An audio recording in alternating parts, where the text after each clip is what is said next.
9 to noon on your radio. What is going on? Welcome back. I am glad to be here. I'm Billy Schmidt alongside Jeff Orlowski, the Polish pipe bomb, but we like to call him Lil Pipe on this program. And we are joined by that man right there, John Kuhn. With all of you on the NicoletLaw.com talk and text line. It's the talk and text line. It's back, and it's better than ever. It's 877-794-1973. 877-794-1973. The new NicoletLaw.com talk and text. 877-530-9. There we go. I like that. No, it's not it. That's not it. But we'll figure it out, and we'll relearn it, and so will you Nooners, because now we can talk to you once again. Who's going to be the first Nooner calling? Let's find out. Oh, that's a good call. Yes, that is true. Brand new NicoletLaw.com talking text. And we got to break it in. So, Nooners, it's ready for you.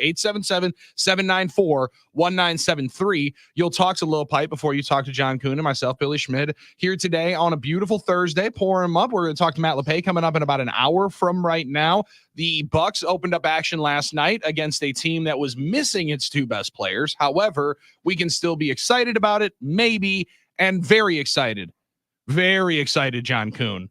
Was Twitter and Packers fandom yesterday when the pictures started coming out by our friend Matt Schneidman, Rob Demovsky, Wes Hodkowitz, anybody with a camera near 1265 yesterday, getting pictures of another beautiful bald head joining the Packers coaching staff potentially, and Robert Saleh. He had a coaching sheet. People were excited. Matt LaFleur called it a fluid situation.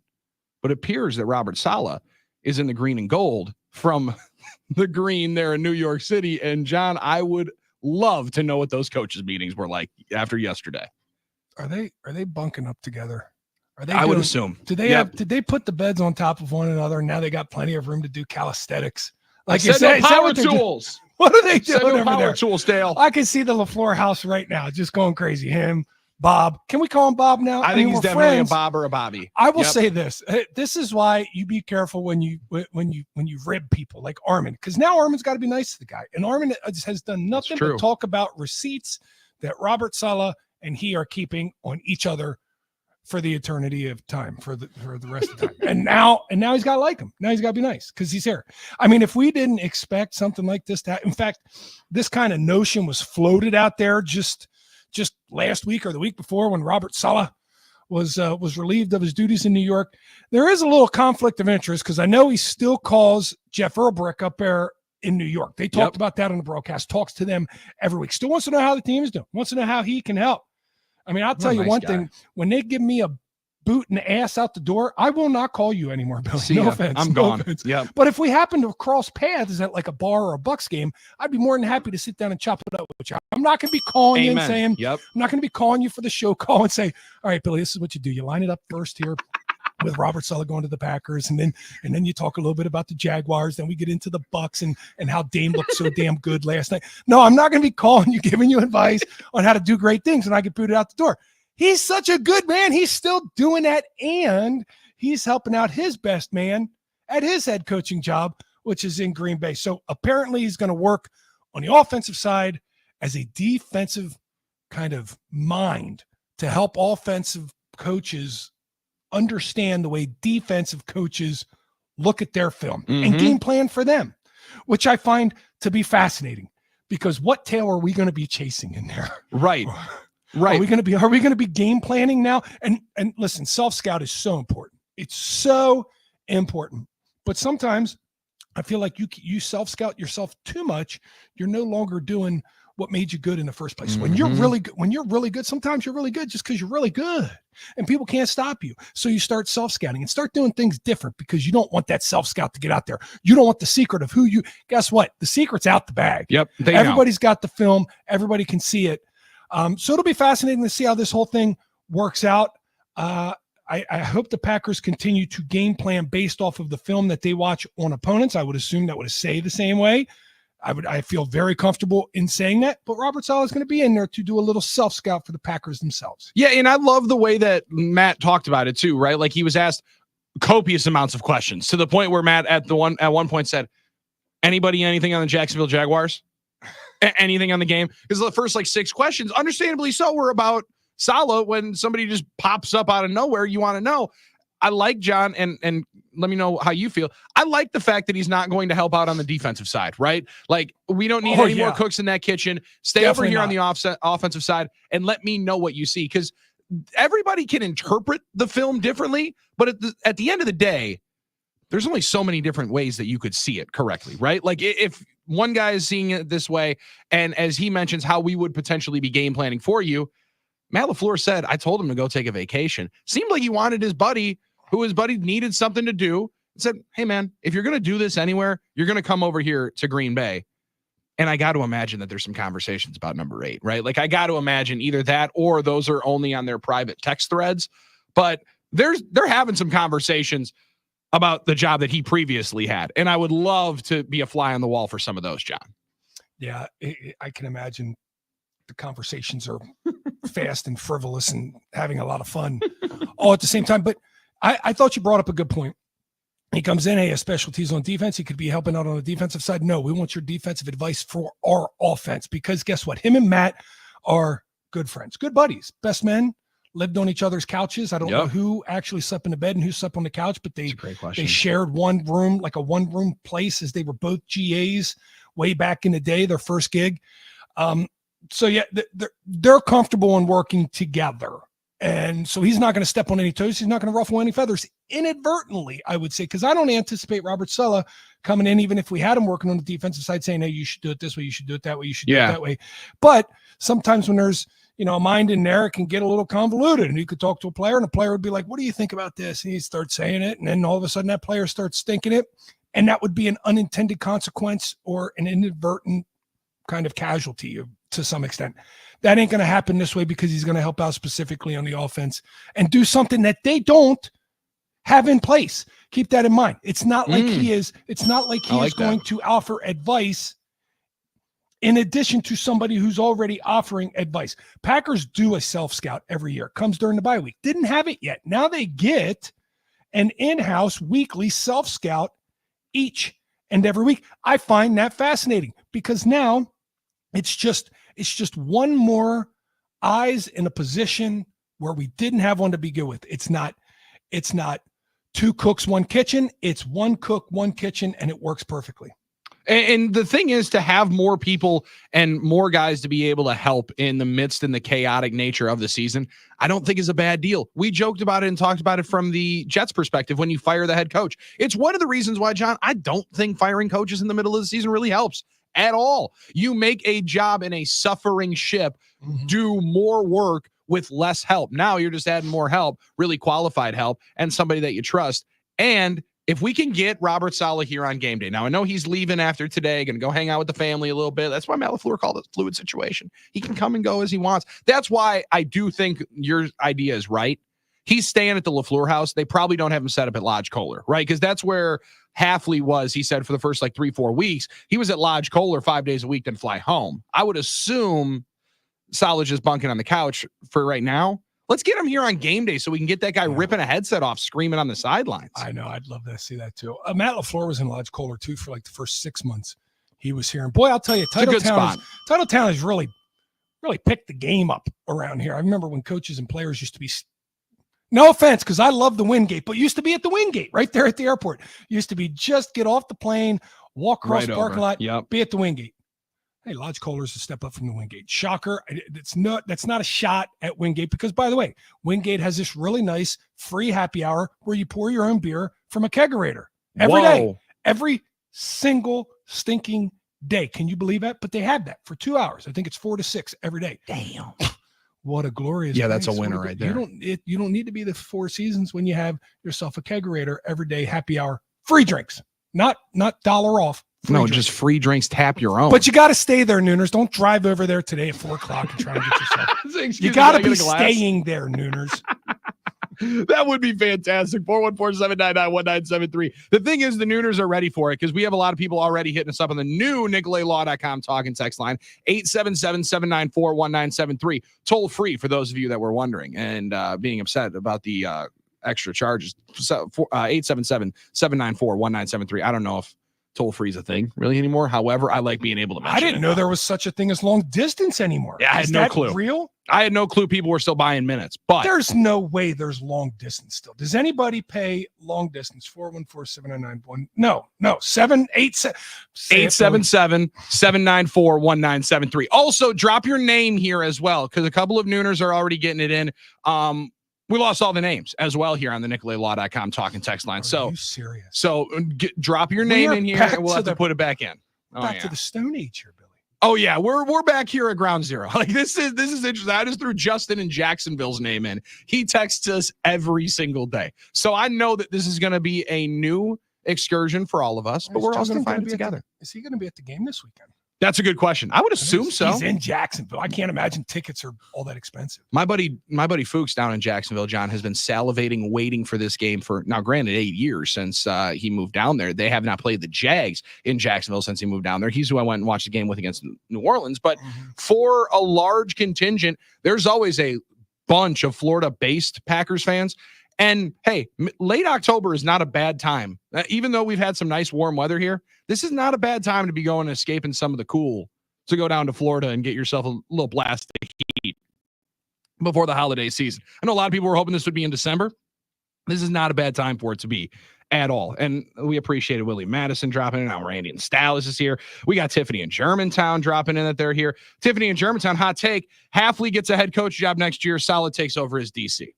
Is there any bit of this? Because there was a lot of that online last night, John, of early preparations for what potentially could happen. Why is Jeff Hafley just getting a head coaching gig off of 1 year? If we go to the Super Bowl and win it, maybe, and it's primarily because of defense, maybe he gets a shot. I don't understand where this Jeff Hafley for head coach campaign has been kicked off already after 7 weeks on a job. Granted, the Packers defense is doing better than last year. They're turning the ball over. They had a great game against Houston, but we're throwing him into head coach already. And keep this in mind: if we go to the Super Bowl, if we would go to the Super Bowl, teams are going to be through their head coach hiring cycle before then. Actually, I don't know. I don't see that. I see Jeff Hafley lasting at least 2 years here with us. Can we enjoy a good thing while it's here? Or are we trying to prepare for the worst already? Oh, already preparing for the worst, even though the best might not still be here. Because it was 2 years for Mike McDonald as the defensive coordinator in Baltimore after he came from Michigan in 2021. He had been with Baltimore for a long, long time, 37 years old. The trends along the league would bode more for an offensive coordinator to be in that job 1 year, John, and then get a head coaching job. But you see a couple more defensive guys having success in the role. I wouldn't be surprised if he gets interviews, but you're exactly right on the timing of it. The worst thing to do if you want a head coaching job, and this sounds really, really strange to say, have your team go to the Super Bowl, because the likelihood of you being able to still be in the running and getting one of those jobs without it being promised to you already, or them saying thanks, but no thanks, we're moving on, we're not waiting another 2 weeks. There's very, very few Kyle Shanahan situations where they're going to wait for you to finish the Super Bowl. Never underestimate the ineptitude or craziness or taking a leap that an NFL team can do. Never underestimate that. Like I sit back here and I say, man, this is just crazy. I can't believe we would think that a team would jump for Jeff Hafley after one successful year, which, I mean, I think if we finish down the road we're going right now, we'd be right around top 10 in yards, maybe in, maybe out, just outside of top 10 in points. I don't know if that'd be enough to get a team to go, he's got to be the guy. But hey, I've seen crazier things happen. I mean, we've seen a Deshaun Watson trade that's turned into the worst trade in NFL history. I've seen other coaches get hired and fired after 4 or 5 games. Urban Meyer, we've seen crazy things. I saw D'Amico Ryans decide he's going to throw the football on 3rd down last week after I just said on the air, I'd be amazed if they don't run this thing and force us to use all 3 timeouts. Well, guess what? I was amazed because they didn't, and we kept a timeout. Yeah, and that was a very, very much a thank you. You're right. There's not going to be too many things that can surprise you in the NFL, because it happens each and every week. Things are just happening on this talking text line fast and heavy. We got new one in here. Kenny the Sodbuster. He said, Glory Days alert. I finished second in 4 cross-country invitationals my senior year of high school, so I'm about to be second place on your text line as well. Kenny the Sodbuster, you just might be right as well. However, he did say Sodbuster. Sod. Sod buster. Sod buster. He's out there laying some grass. Is that what he's doing? Dropping some yards down for people. I like that. That's a manly job. Yeah, listen, oh man. Armin would hate leave him. Season. Good thing Armin's not on. We got Lil Pipe. He appreciates blue collar. Lil Pipe, you'll appreciate this. Yesterday went out, got a lot of leaves. You know, I'm in the woods, got a lot of leaves. I figure, okay, it's about time. Not every leaf is off of every tree, but we had a nice windy Tuesday to put a lot of them on the ground. I'm going to go out there and blow. It's probably going to be a couple hours of blowing. I double barreled it. I had one in the right hand and one in the left. Holy Have you ever blown leaves with two? Now the right hand was a backpack. The left hand was a handheld. Have you ever blown leaves with two? No. It is amazing. You'll never feel as manly as that. Well, you can't chainsaw it with two. I can't imagine anybody would be. That would be far from. Yeah, I can't imagine anybody would be stupid enough to try and put two chainsaws in their hands. But one chainsaw feels pretty stupid. TikTok's pretty stupid. I can definitely see it happening. You know, we'll probably get somebody to cut their foot off on TikTok. Don't do it, Nooners. Let somebody from another state do it. Okay, good call. Yes. But you don't. I mean, one chainsaw or two leaf blowers. Leaf blowing itself, you feel manly. You get done, you're like, man, I accomplished something. Look at all those leaves. All those leaves are over there now. I did that. Jeff, when oh my gosh, it's amazing. When was the last time you busted out the leaf blower? Oh man, it has to be about 5-6 years now.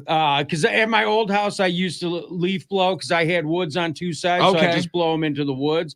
But I can't remember the last time I cut my grass. That was the question, because that was the one I was gonna say. Because my man is not getting out there cutting those blades of grass. He'll cut the other grass up, but he ain't cutting that stuff. Like that stuff on the lawn can be left for somebody else. You know, mowing grass is manly, but sometimes mowing grass is inefficient manliness. There's a lot more work and less feeling manly. Totally, especially when you go out there, leaves out, getting that dumped in. You go out there and you cut a couple trees down. You could put down 4 or 5 trees there. 45 minutes, an hour, and that's an hour worth of feeling really manly. You cut the grass. Sometimes you're on that. If it's a riding mower, you're just on a riding mower for an hour. Like, good Lord, this is taking a minute. And if you got the push mower, I mean, depending if you got self-propelled or not, that can be a real big pain in the ass. Oh yeah. And it's a pain in the ass and you're not feeling you're just feeling a little manly. No, I want maximum manliness for minimal time. And that's listen, double barrel leaf blowing is awesome. That would absolutely take the cake. And I'm with part of the manly feel, John. And I got into a good argument about this in my house. Part of it is I need to be inhaling some fumes, right? Like now I appreciate that we're trying to be a lot safer. I appreciate being cleaner for the environment. But when the electric lawnmower came to my house, there is a lack of manly feel to that thing cutting out halfway through a lawn because it's either too thick, battery's dead, and I'm not smelling some of the exhaust blowing up into my nose. Like, so I'm with you on that. The other part that will make it less manly is when, for my small yard, I spend more time picking up dog than I actually do cutting the grass. Like, that's a dangerous spot. Showcases a real lazy nature of mine where it takes me longer to go around with the pooper scooper, grab that bad boy in here. It's like, oh, that was about 5 ways back and forth. Easy enough. 414-799-1973 is the old NicoletLaw.com talking text line. You want to be on the new and improved NicoletLaw.com talking text line. It's 877-794-1973. Let me say that again for you. 1-877-794-1973. Drop your name on the text line. We're getting all the names back in here. Hang with us here like OG Nooner George. Rarely does OG Nooner George have to drop in his name when he says, how do we not let Saleh overtake his wow. How do we not vote Saleh for the keyest free agent acquisition? We don't know how it's going to work yet. We don't know how it's going to work yet. I read that completely wrong. OG Nooner George had himself a great one. How do we not salivate over this key free agent acquisition? All right, good dad joke in there. OG we all saw what he did in New York. Salivate. Mm-hmm. Whoa. Pipe, he's ours now. We got to be nice to the man. Got to be nice to the guy. Come on. We got to be nice. Okay. We got to be nice to him now. So we're just going to blame everything. Little Pipe, stop. Just stop. Come on. We're going to blame everything that happened in New York on a crappy organization. And Ambassador Johnson. Okay, I'll write that Ambassador Johnson is where we're going to blame most of that stuff on the NicoletLaw.com talking text line. 877-794-1973. Drop your name so we know where you're here. We'll make sure to read a bunch of them, and we're going to have a fun day on the new NicoletLaw.com talking text line. Matt LePay going to stop by in about 40 minutes from right now. On the other side, we got to talk about this game coming up on Sunday, because while Robert Saleh will be helping in practice, he won't be there on the field. And on the field, are the Jacksonville Jaguars better than their 2-5 mark? We got some reasons why they just might be on the other side. He's John Kuhn, Billy Schmidt, Lil Pipe with you on the NicoletLaw.com talking text line. 877-794-1973. You got the game.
9 to noon on the game. Billy Schmid alongside John Kuhn. The NicoletLaw.com talking text line is now 877-794-1973. Packers 5-2 heading to the 2-5 Jacksonville Jaguars. And John, as you'll be on the sidelines for, I should have checked the weather before I said this. Is it going to be as warm as it was this weekend? Are we going to need to bust out some SPF 35 or so on those sidelines in Jacksonville? After the games that we've had, I really don't care. Yeah, I mean, it can be as hot as it wants to be. We have played for a Packer football team, this Packer team, if you took the average high temperatures from the 7 games we played, I can't imagine there was ever in the history of the Packers a 7-game stretch with warmer weather. Just add this up as the 8th, and then you'll never find an 8-game stretch. I feel very confident saying this. You'll never find an 8-game stretch, especially to start a season, that the Packers have played with this type of temperature. You'll never find it. Yeah, I would struggle to think that it would get this good. It's been beautiful, and last week was just an anomaly for one of the best days at Lambeau Field that you possibly could get. Right now, looking like it'll be in the 70s. It'll be a good day, as it generally is in the state of Florida on Sunday. 85 with a little light chance of rain. So that'll be a fun one on Sunday at noon. But John, as we're getting ready for this game, when you watch a team like Jacksonville in the games that they have played, they win last week against the lowly Patriots, but on paper, and now I've been potentially addicted to losing money on the Jaguars for about a good 17-game stretch now. Yes, you have. You really have. Dating back to last year when they were 8-3. That's a big commitment. It is. You've been committing. Yep, I've committed to losing a decent amount of my son's future tuition money on the Jaguars. And it starts when last year they're 8-3, number 1 seed in the AFC, and then down their leg, 1-5 the rest of the way out. And they start 2-5 here. And the stretch of games for Trevor Lawrence, as much of a fan of his as I am, have just not been good over the last 13 games of football. However, you look at them on paper and you see the playmakers that they have. 2 really good edge rushers on the outside, former number 1 overall pick in one of them. Lawrence, 3 really capable wide receivers. Brian Thomas Jr. is a stud rookie out of LSU. Evan Ingram can fly up the seam. They got 2 capable running backs, and they got a bunch of guys paid. On paper, John, it's a much better football team than a 2-5 record would showcase. It's even worse than that. It's even worse than that, Billy. On paper, the names sound good. On paper, the stats are still dog bleep. Yeah. I mean, they're not just losing games and playing well. They're losing games and not playing well. Now I understand they have had 3 close calls this year, a loss to Miami Dolphins, which you've brought up to me on the show. They dominating that game. They had a 3-point lead. Etienne was rolling into the end zone to score what was going to be the game-sealing touchdown. He fumbles it through the end zone. Tyreek Hill scores on the next play, and it's a whole different ballgame. Like I understand they've had some opportunities here. They lost by 3, they lost by 4, they lost by 5. But this is a team now that over about a calendar year is a record of 3-10. Mm-hmm. You look at a team that's 3-10 in the NFL, they don't have a quarterback. They don't have a guy who is considered capable of getting the team out of the huddle, throwing, many of the throws in the playbook, and being able to step up in big moments. Listen, Trevor Lawrence might not be that dude. He might not be him, so to speak. Mm-hmm. Might not be in the tier with Jordan Love and Patrick Mahomes and Josh Allen, and I put Lamar Jackson one tier above them. Those guys. Yep. But he's in a tier of he's very capable, highly paid, highly talented guy. Like he's in one of those tiers. You don't go 3-10 with a guy like that. You just don't. Nothing really makes sense. You especially don't go 3-10 with a guy like that who has a wide receiver like Gabe Davis and Christian Kirk and Brian Thomas Jr., a first-round pick who's having a great season and is their leading receiver. You don't go 3-10 with those guys. And last year, by the way, they had Calvin Ridley. And you don't go 3-10 with the guy named Travis Etienne as your running back, and then your change of pace is Tank Bigsby, and then your tight end is Evan Ingram, and your offensive line, by the way, is not that bad. The offensive line is a pretty solid offensive line. It makes no sense that this team offensively only does really two things good. They have a nice yards per average on their rush, and then they don't turn the ball over. They only have 7 turnovers on the year, which ranks them 8th in the NFL. Those are the only two things that offense I just named you, which, again, the names on paper are nothing in the stat sheet, nothing in the box score makes you go, ooh. Things that make you go, ooh? No, nothing. Nothing does it. No, and it's a strange situation. They have a lot of resources. They really do. Like, I mean, Shad Khan throws anything you can at them. They got players. They've got a coach that's won a Super Bowl, but they just have not gotten out of their own way. And John, I heard you and Matt Schneidman talking about this on the Brick and the Stick, and Matt bringing up some of it on his show on Tuesday night of like trap game. Trap game is a great piece of fodder for us talking into microphones to say. However, Jordan Love last year, and hearing him in the offseason talk more about one of their steps forward and one of his pieces of progression is knowing how consistent you got to be week in and week out. Not that you're overlooking somebody. However, he said going into that Giants game after beating the Lions and Chiefs, they're like, well, we got this. Like, this will be okay. This does feel like a good group aging and maturing moment where we got a massive game coming up next week. Take care of business so that game is for the division like it should be. Yes, I agree. Trap game is never, you don't say trap. There's no such thing as a trap game. There really isn't. But it's something that we use to describe a game on the outside in the media. And this has every bullet point for a trap game. Oh, yeah. Yep. You got big emotional victory at home against a big opponent. Just did that. Game-winning field goal against one of the AFC's best, team with a better record than what you had coming into the game. That's a big moment. That's a special moment. With a new kicker, I mean, think about all the energy that was just exercised this past week in getting a kicker, having a new kicker there, battling in this ball game, and kicking a game winner. A lot. That's a lot. Next week, you have the team that won your division last year, who's suddenly turning into maybe your most competitive division rival. Oh, yeah. At least for the foreseeable future. Yep, for sure. In a big 3:30 time slot next week. So you bookend this game with 2 massive games before the bye. And then when you look at this game, this team, like you said, Billy, it's got too much talent. It's a team that in its last 13 has gone 3-10, but its previous 11 was 8-3. Mm-hmm. It is a team that is capable of beating anybody in this league.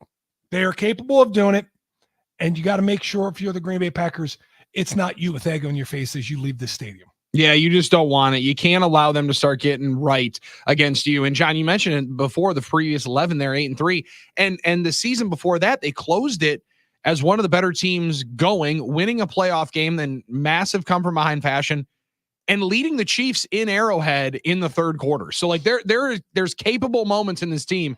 Depends on how far away they are. Sean in the 715 on the new NicolaLaw.com talking text line, 877-794-1973. Just landing in Jacksonville now. Golf at Deerwood Country Club Friday. Palm Valley Fish Camp, Neptune Beach, and poolside fun at the Sisters Place before the Packers game on Sunday. Go Pack, go. Damn. That's what I'm talking about. Damn. But the only thing he said there from Jacksonville that I would add to that is Sawgrass. Playing Sawgrass one of those days. Sean's going to have himself a hell of a time. I'm pretty jealous right now. There's going to be so many. There's going to be a lot of Packer fans going in to have themselves an absolute weekend in Jacksonville. Duval County, a great place to go see a Packers victory. And a great place for the Packers to not allow the Jacksonville Jaguars to get right here. 5-2 goes up against 2-5. Think about it, though, Billy. There is something weird about this Jacksonville team where they are very streaky, right? Oh, yeah. Big time. They started 3 is it 3? Yep. No, 2 seasons ago, they started kind of poor. Mm-hmm. Then they got really good. Then they continued being really good through half of last year. Then they got really bad. They're continuing to be really bad. You don't want to be that blip of that timeline that that changes the arc or the curve of this football team. This is, by all intents and purposes, this checks every box for a trap game. But as players and coaches know, you don't say the word trap game, because there's really, in the NFL, you can't really have one because every team's good enough to beat you. Yep. But going down there, this is a team you absolutely should beat, but you got to lock in and make sure that it actually takes place. And the ire has to be up, and the focus has to be on 10. And the Packers go into Jacksonville coming up, noon kick right here on your home for Packers football, Sunday at noon. Pregame starts at 10. We'll talk more about the game coming up on Saturday with Matt LePay in 20 minutes from right now. Saturday night's all right for fighting at Camp Randall. Third-ranked Nittany Lions come into the camp. Badgers and Penn State will be the conversation in 20 minutes. On the other side, Davante Adams had to have a conversation with his team. He had to have a conversation with his team, and he said it was too urgent to wait. We'll discuss coming up. That's John Kuhn. I'm Billy Schmid. Little Pipes right here. It's 9 to noon. Statewide on the game.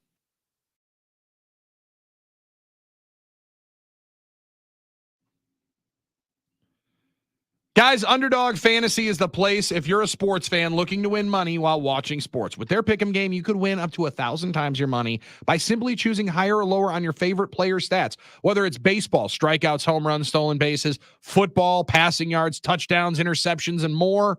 Or now that the NBA is back, you got blocks, points, steals, first half, full game. It is my favorite way to play. Underdog puts the power in your hands too, because now you can either keep riding with your entry or tap the win now button. Cash out whenever you want.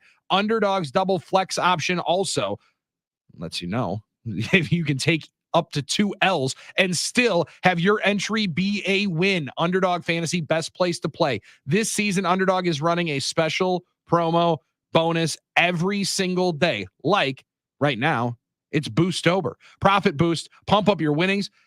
Just to tap when you apply the boost to eligible entries, discounts. You'll get adjusted projections on certain player stats and give you a better chance at a big win. And free picks, they're basically a sure thing. A player that just has to get higher than a half a point, half a stat, half a reception. All new users get free picks as well. Currently, Boostober now through October 27th, give you a boost on your profit of all NBA entries, 20%. Underdog is literally giving you unlimited profit boosts to make basketball picks. Download the app today. Sign up with promo code Billy, BILLY. Deposit now and get up to $1,000 in bonus cash instantly. That's promo code Billy at Underdog Fantasy. Must be 18 plus and present in a state where Underdog Fantasy operates. Terms apply. Concerned with your play? Call 1-800-GAMBLER. Visit www.ncpgambling.org.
9 to noon on the game. Thanks for hanging out with us. New NicolaLaw.com talking text line number to put in your phone is 877-794-1973. 877-794-1973. Had an individual, as we've been working through these phone issues, John, on Sunday. We love the interaction we get on the daily shows, no doubt about it. But post-game show reaction is a different beast, right? Jeff Orlowski, a little pipe in here. He does baseball post-game show with Tim Allen. You're going to hear more Tim Allen coming up today as he's in for Mike Heller at noon.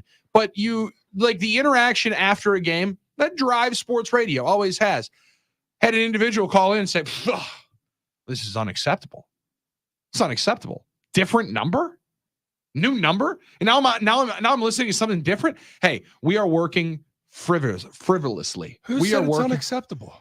They've a very frustrated individual on Twitter who texted DM me. Oh, this is outrageous. Oh. I've been listening to you for so many years. I've been calling you for so many years. Why are you doing this to me? Like, hey man, sorry, not my fault. Trust me, not my fault. 1973. That's not hard to remember. That's the last four numbers. 877. Very easy. Those are the first three numbers. Let's get those middle three. That's what we all got to remember, myself included. 100%. The 794 is going to be the issue. As Tim asked me, made sure I had it locked in before I walked in here, red hot. I was like, I was reading it yesterday as I was driving home from practice, just yelling it out, just try to get it into the memory bank. I said 799 like 15 times. So it will happen. It very much will happen. We are going to continue to coach it through you guys, and hopefully we don't mess it up too many times to confuse you. But we are excited to be able to interact with you guys once again here on the NicolaLaw.com talking text line. New number 877-794-1973. Now, caller reaction would have been, I can only imagine, very frustrated in Florham Park, New Jersey, after the Jets lose yet again another game, first one in the Davante Adams tenure, John, for the New York Jets. But I don't know if you caught this yesterday. Davante Adams apparently ripped into his new club after just one game on the team on Sunday Night Football with the classic against the Pittsburgh Steelers. Adams said he was disturbed by what he perceived as a, quote, dead sideline just 5 days after being acquired via trade. Aaron Rodgers called it, quote, the realest speech I'd ever heard in a locker room in 20 years. Davante said yesterday, quote, there was just a lack of energy and urgency out there. It was apparent. I played on teams that have that winning culture, and just basically, I just took a moment to let them know I had reservations about speaking up too early and being vocal too early, but I felt in my mind, I said, F that, because we don't have time. I have to do whatever I have to do to help this team move forward. He called it a waste to see that kind of attitude from a team with such a talented roster and such a sense of urgency. Adams, to come out flat like that and essentially give away a game, that's unacceptable. I'm just trying to bring a different type of swag and culture in here to the New York Jets at 2-6. That is awesome. This team is doomed. That team is doomed. You like to think, oh, well, they'll turn it around. They got too much talent now. Hassan Reddick is back doing walkthroughs, and, you know, he'll be playing defense for them soon. And no, that team is doomed. If you have a guy, and I love Davante, but you got a guy who's been there 5 days. And he's going to tell you that you're flat.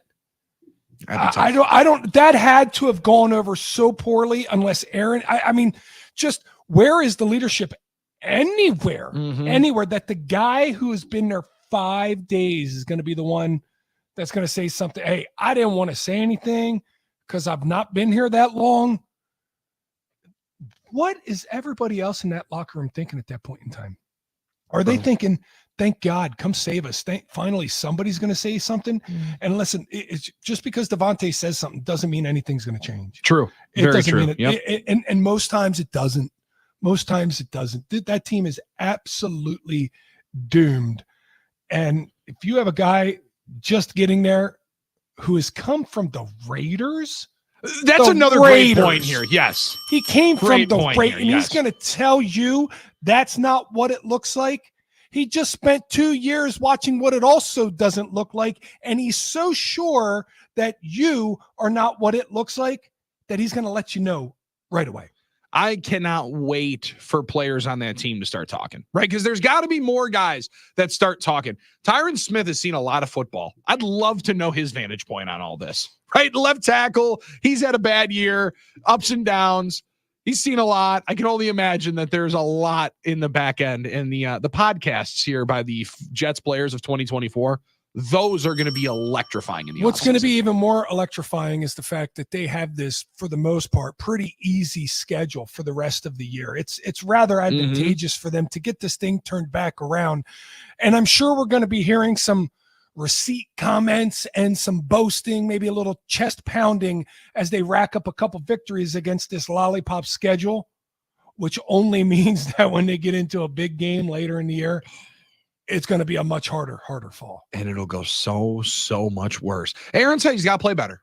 Will he? That'll be a question to be able to see. And that'll be something we watch. If Aaron plays better and Devontae plays well, they'll have a chance to win games. But, I mean. But calling out everyone else in the locker room doesn't affect that, does it? I mean, it puts a lot of pressure on those two guys, too. Puts a lot of pressure on them. Oh, man. Targets squarely on 8 and 17's back. No doubt about it. 414. No, there it is. There it is. Right away again. 877-794-1977. 877-794-1973 is the phone number to call. The new NicolaLaw.com talk and text line. 877-794-1973. Goodness gracious. 30 minutes away from playing What Does Billy Know? You'll have to get your guesses in there, 1 through 10. Matt LePay on the other side talks about one of the biggest games at Camp Randall in about 15 years. We'll fill you in as the third-ranked Nittany Lions come to town next on The Game.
Hour 2, 9 to noon, brought to you by Happy Place Hemp and happyplacehemp.com. Everybody relax with Happy Place Hemp. They give you 25% off all your hemp-related needs, whether it's Delta 8, Delta 9, Drift Seltzer, strictly recreational. All right, those are recreational products. Very, very fun products, though, by the way. Very, very fun. Or the CBN CBD gummies, which can be a part of your everyday life. Sleepy time gummies, if you're staying awake late at night, sweating out some NBA plays, and you need to get a great night's sleep, go and enjoy Happy Place Hemp, 25% off. Use promo code Billy at checkout on all their products there. Now joining us here on the video stream, as well as statewide on the Game Radio Network and streaming on YouTube, X, and the iHeartRadio app, is Matt LePay, the Hall of Fame voice of the Wisconsin Badgers. In front of Matt, I don't mean to be hyperbolic here. This is like one of the biggest games in Camp Randall in 10, 12, 15 years. It's been almost that long since a top 3 ranked team has come to the historic stadium coming up like Saturday night. Yeah, Ohio State last year. It was 3 years ago when they beat Iowa, when Iowa was ranked 9th. Which I had to look back at that, Billy. But I think your point's valid, because this one carries, I just think, a little bit more juice to it. Penn State, as you said, unbeaten. It has Ohio State at home next week. Wisconsin's won 3 in a row, so I think there's some cautious optimism. I've kind of gotten that vibe from fans over here, like they're encouraged, but they still need to see it against an elite opponent, which I think Penn State qualifies for that. But yeah, I think there's some reason to hope right now, which a few weeks ago when we were on this segment, there was a little bit of a different vibe. Yeah. And then in a couple of weeks, the number 1 team in the country is going to come to Camp Randall and completely eclipse this game as we see it. But hey, could we potentially, we're talking trap game, Jacksonville for the Packers. Could we potentially be the trap for the Nittany Lions here this week coming up? You said Ohio State next week on the docket. I think that it's a popular question, John. I think maybe that could be the case, but if you're Penn State, you don't want to use your mulligan yet. I think in the 12-team playoff, you can lose 1, maybe 2, depending on your strength of record, your strength of schedule. But that's going to be a big deal, because Penn State's been really good these last 2-3 years. They just can't beat Ohio State and Michigan. So that's the one that they're going to get all the questions next week, regardless. So, like, are you finally going to be able to beat Ohio State? Because it's been a few years since they've done that. So, I think it could be. I don't think if you're Wisconsin, you're going to count on that being a trap from Penn State's perspective. Yeah, it's been the knock on Franklin, right? Since he's been there, is that they're good, not great, right? Good enough to beat everybody other than the great teams in the Big Ten. And Penn State's been right there on the cusp of whatever it is, the stats since they started the playoff. If it was the 12 team, they'd be in there like 8 of 10 years. However, being able to get in there now this year, so pertinent, because this is one of the better Penn State teams, Matt, at least from just watching a couple of their games earlier this season, starting to dive into it. It's one of the better ones that I can remember, because Drew Aller's a little bit different quarterback than they've had in the last couple of years, it feels. Yeah, he doesn't make a ton of mistakes, and I say that he threw 3 interceptions in the game against USC. One was a Hail Mary at the end of regulation, but in his career, it's 40 touchdowns, 6 picks. Last year it was 25-2, so he doesn't make a ton of mistakes. They weren't overly explosive last year with their passing game. They're a little more so this season. They also have a new coordinator, Andy Koldanicki. He's a UW River Falls guy for 20 years ago, and then he was a lot of his college career has been with Lance Leipold, most recently at Kansas, and they bring a lot of wrinkles. I don't know if they emptied the bag against USC a couple of weeks ago, but they went well into it. I mean, they were doing all kinds of crazy stuff, especially with their tight end Tyler Warren. So they are creative, and they try to put you in some compromising spots defensively. I'm going to be fascinated to see how Wisconsin's able to hold up, not just with Warren specifically, but they've got a pretty good running back duo as well with Katron Allen and Nicholas Singleton. They've only been away from State College 2 times this year, 2 times. And listen, Camp Randall can be a tough place to play, or at least historically it was a tough place for teams to come play. Do you feel like that's still the case here at Luke Fickell teams, that Camp Randall still holds that type of intimidation when teams go out there on the field, that it is such a daunting place to play football? Selected games, John, if I'm being perfectly honest. There are some games where you could probably go in there and read a book, to be real, but I don't think this is going to be one of them. I think this atmosphere under the lights, Penn State coming here. Wisconsin hasn't beaten Penn State in 13 years. They haven't played them a ton, but they're an offer since 2011. But over here, night game, unbeaten team, ranked third, Halloween weekend, which is that's a big kind of a big weird of it. Yep. Billy, how you dressing up, by the way, Saturday night? What well, I was going to dress as Tausch, but I didn't have a good vest. You're already doing a good job. Already looks pretty good, right? So you got it about right. Right there. That's what you got.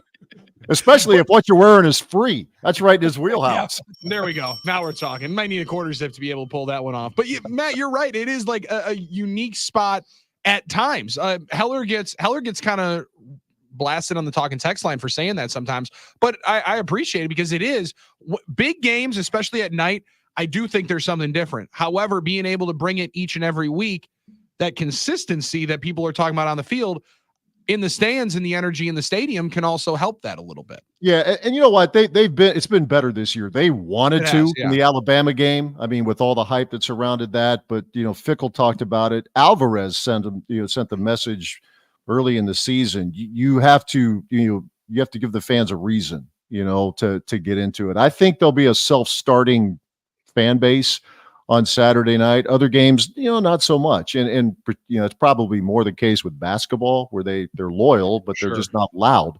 With football, it's a little louder, but I do think this will have a real college big game kind of feel to it. And then it's up to Wisconsin to keep it that way and see if they can get this thing into the fourth quarter and let the crowd really help you. Am I crazy for thinking that there's a very good opportunity here for Wisconsin? I keep hearing you guys talk about how good Penn State is, I watched both. There's only one crossover game here, USC. I watched Wisconsin play USC, great for a half and then poor for a half. Penn State had no business beating USC. I mean, there was a lot of mistakes that were made by USC at the end of that football game, and credit Penn State. They made the plays at the end to overcome it and win that game. But I mean, I'm looking at the way both these teams played in that field at USC in California. I don't think there's much separating these two teams. Yeah, I hope you're right. I do think I go into this game feeling better about Wisconsin's chances than I did before Alabama. And for instance, USC has got a little Nebraska-itis going for it right now. It's lost some games where it's been right there to win at Minnesota. They gift wrap one last weekend. And you're right, John. I mean, they're up 14 on Penn State. USC is in its own stadium. And their last possession of regulation was head scratching the way they worked the clock or didn't work the clock. And they were in a great spot with all the weapons they have to go down the field and maybe at worst kick a field goal at the end of the game. And it was just a totally disjointed possession. But Penn State does have, they score in the mid-30s per game. To me, the defense for Penn State is a separator right now. They're really tough to run on. SC did.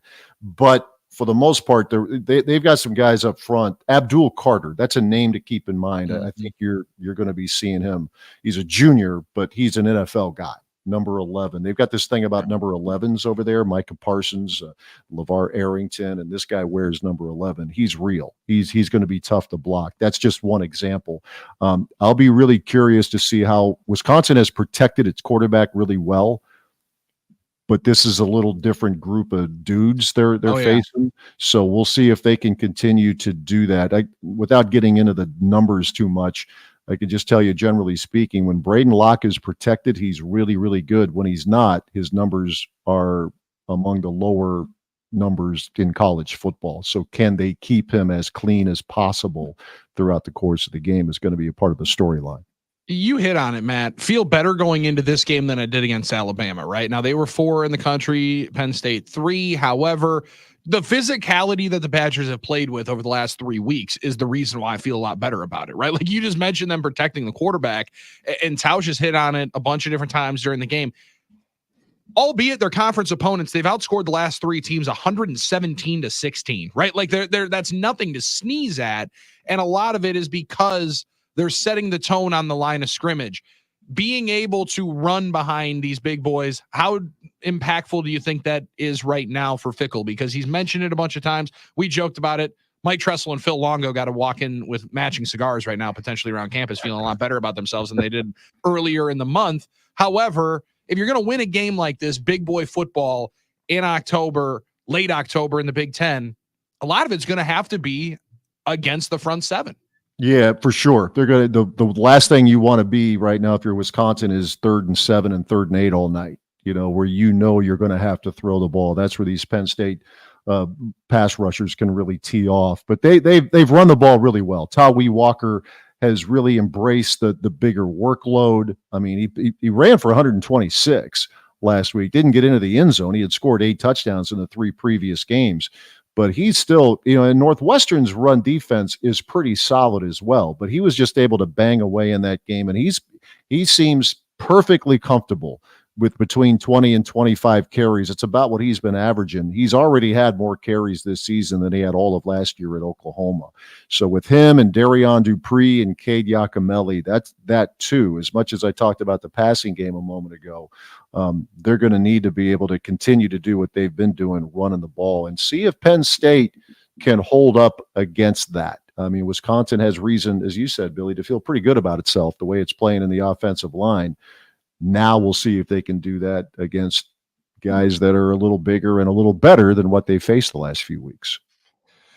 Matt, I was apprehensive first to a 12-team playoff because I thought there was still going to be that big 4 in college football. And even with 12 teams, we were going to see the same 4 teams at the end. This year's college football feels a lot different. Every week, there's 2 or 3 upsets in the top 10, half a dozen upsets in the top 25. And now I'm starting to look at this saying, man, there could be 12 teams that get in this thing where you don't know who the favorite is. I mean, Texas, Georgia, Alabama, all hold number 1 spots, all go down. Oregon holds number 1 right now. I mean, it's just, I don't know if I have a 4 team that I could say, go in there, get the buys, and then they just roll to that Final Four scenario. How do you look at the landscape right now? Yeah, it's really interesting because as much as we talk about the NFL being a week-to-week season, I think we're on that path in the college game right now. And you're right. In the 14 playoff, there are a lot of years where I'm thinking, well, you got 2 teams that are probably good enough. And in 3 and 4, I don't know. And you would see these blowouts in the semifinals. Last year, it was much different. I'm still going to hold a little bit on this, John, because we have seen some crazy upsets this year. We've seen them in past years, but I'm going to be like the real test for me in these playoffs. I think a 12 can beat a 5, an 11 can certainly beat a 6, but when you get to the quarterfinals and you've got the 8 or 9 seed playing number 1, is that going to be a competitive game, or is that going to be a 37-10 kind of game? Probably. Yeah. That's the next step in all of this. I mean, teams can have hiccups in September and October, but once you get into the postseason in December, what's that separation going to be like? But I do agree with you, though. This season has been, for as screwed up as college athletics are right now, Sunday through Friday. I mean, you sit back and watch these games on Saturday, and it's why the ratings have been really good with college football, because it's not predictable. It's not nearly as predictable, at least to this point, as we're used to seeing, where Vanderbilt beats an Alabama, for instance. That's just one example of quite a few we've already seen this year. If we get to this 12-team thing, after watching the way this season goes, and it's Texas, Alabama, Georgia, and Oregon in the Final Four, I'm going to be disappointed based off of the way this season went. And if Indiana gets in this thing and gets drummed 55-10 in the first round, I'm going to be really upset because I feel like Cignetti and the Hoosiers right now are the funnest story in college football. Would you agree? They are right now, because they're beating the dog out of everybody they've played. Now, you could argue who have they played, but what they did in Nebraska last week, that was big time. Their tests are coming up. They will go to Ohio State, and then is Michigan, they host Michigan. The thing with Indiana is, how many games are you going to be allowed to lose? Yeah, that's a great point. Get in. If you go get boat raced at Ohio State, is that going to stick in the committee's mind? Are they going to look at strength of schedule? But man, You're right. I mean, we've just talked about Wisconsin, what it's done the last 3 weeks against opponents that have been scuffling, to be sure, but 117-16, that gets your attention. Indiana's been doing this all year. Now, have they played teams even in the top 40? Well, maybe one, but they are dominating these games. So, I mean, credit to this guy. Any coach who in his opening news conference tells the media, I win, just Google me. It's awesome. That makes Barry's line 30-some years ago seem pretty mild about the get your season tickets. I mean, this dude comes in with bravado, and so far they're backing it up. I'm a highly successful head coach. That is it. Google it. Yeah, Google it. Google me. You'll find it. That is the number one story in college football. 1A, 1B with Army and Navy both being ranked in the top 25. Mm-hmm. Army beats Notre Dame this weekend. Just letting you know that one, Matt, if you're wondering, coming up. Knocking the Irish out of playoff contention, or because very interesting game, you can have 2 mulligans. You might be able to get 2 mulligans, especially Service Academy. You know, they were doing a nice deal for somebody in the service, no doubt about it. I love where college football is at right now. And you mentioned it. It can be crazy Sunday through Friday. But the ratings would suggest those folks that said that they're out on college sports because of the ever-changing landscape, much like we found out in the NFL for the last 10 years when people say that they're going to quit watching, they're lying, Matt. More people are watching college football. Yeah, that's a thing. If you're in the weeds, and I guess I know enough to be dangerous, I see a little bit of what's going on, but and maybe you say the same thing about the NFL. Fans don't care. It's entertainment.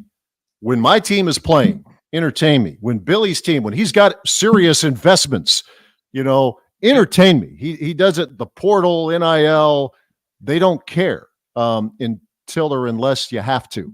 Like you lose your favorite player because he can triple his salary going to a different school. So you're right. Outside of the NFL, which is in its own galaxy, nothing else carries the weight, the popularity, the viewership numbers that college football has right now. Just a fact. All right. Matt, we get Wayne Larrivee every Wednesday, and we found out a lot about him, the person, because we know the voice very well. We found out a lot about the person. And I'm just curious because you guys, are good buddies. You do a podcast together. See if you knew any of these things about Wayne Larrivee's personal side. Now we're talking. All right. So I doubt it. This will be an upset if I get anything here. Well, you don't have to answer any of these because I'm going to tell you, unless you think you want to try. Okay. Go ahead. Wayne Larrivee's the one that got away, Cheryl Ladd. Cheryl Ladd. Okay. Okay. A theme song about his life and how he lives, Paperback Writer. Wow. That's good knowledge. The one athlete he'd love to have his back in a bar fight, Willie Lanier. Really? Wow. See, he was around the 85 Bears. I would have thought. I was thinking Dan Hampton or but that's who he picked. His first car, a 71 Impala. Okay. And then this is my favorite. We just found this out. The place to find out about a date. The place to take a date to find out about a date. Berkshire Downs Racetrack. That was the old stomping grounds. Nothing says romance quite like a racetrack. So now you got to so there's 5 like can we get a little nugget about Matt LePay? Like maybe there's one that got away, or a theme song that you would have about yourself that you would pick, or where you used to take dates to find out. Wow, the Cheryl Ladd thing, that's impressive. Little Charlie's Angels. I was always was it who was the other Catherine? Was it Catherine Smith on that show? Not Farrah Fawcett, actually Kate Jackson. Kate Jackson was just cute, sneaky. I mean, really. There you go. That's one that maybe got away. First car, it was a hand-me-down. Boy, it was a clunker. By the time I got it, it was. You guys remember those? You guys remember those LTDs with the 8-track cassette? I was tooling around in one of those Ford LTDs back in the day. That's and then great. the rust. I don't. And if I don't, Billy has no clue. Yeah, the rust became a factor. The windshield wasn't sealed. When it rained inside. That was humbling. Where to boat on wheels? Where to take a date? When I was in college at Ohio State, the fancy place to go, where I took my then girlfriend, now wife of 32 years, it was called Street Scene. I mean, that was true 2-star dining pizza place. Did they bring it to your car? on roller skates. Yeah, absolutely. Yeah. That's a winner right there. Yeah, that was big. That was big. We actually met though in a bar that played a lot of '60s music. Now remember, we're talking the 1980s. Billy, you weren't around yet. John, you probably weren't either. But yeah, it was. Yeah, they played. It was called Surf City. You go upstairs and you get these big. You got those Foster's oil cans, Foster's Lager. Used to get those. Oh. I mean, she saw me with one of those bad boys, and she said, "Boy, I've got to get to know that guy. Gotta get to know that guy."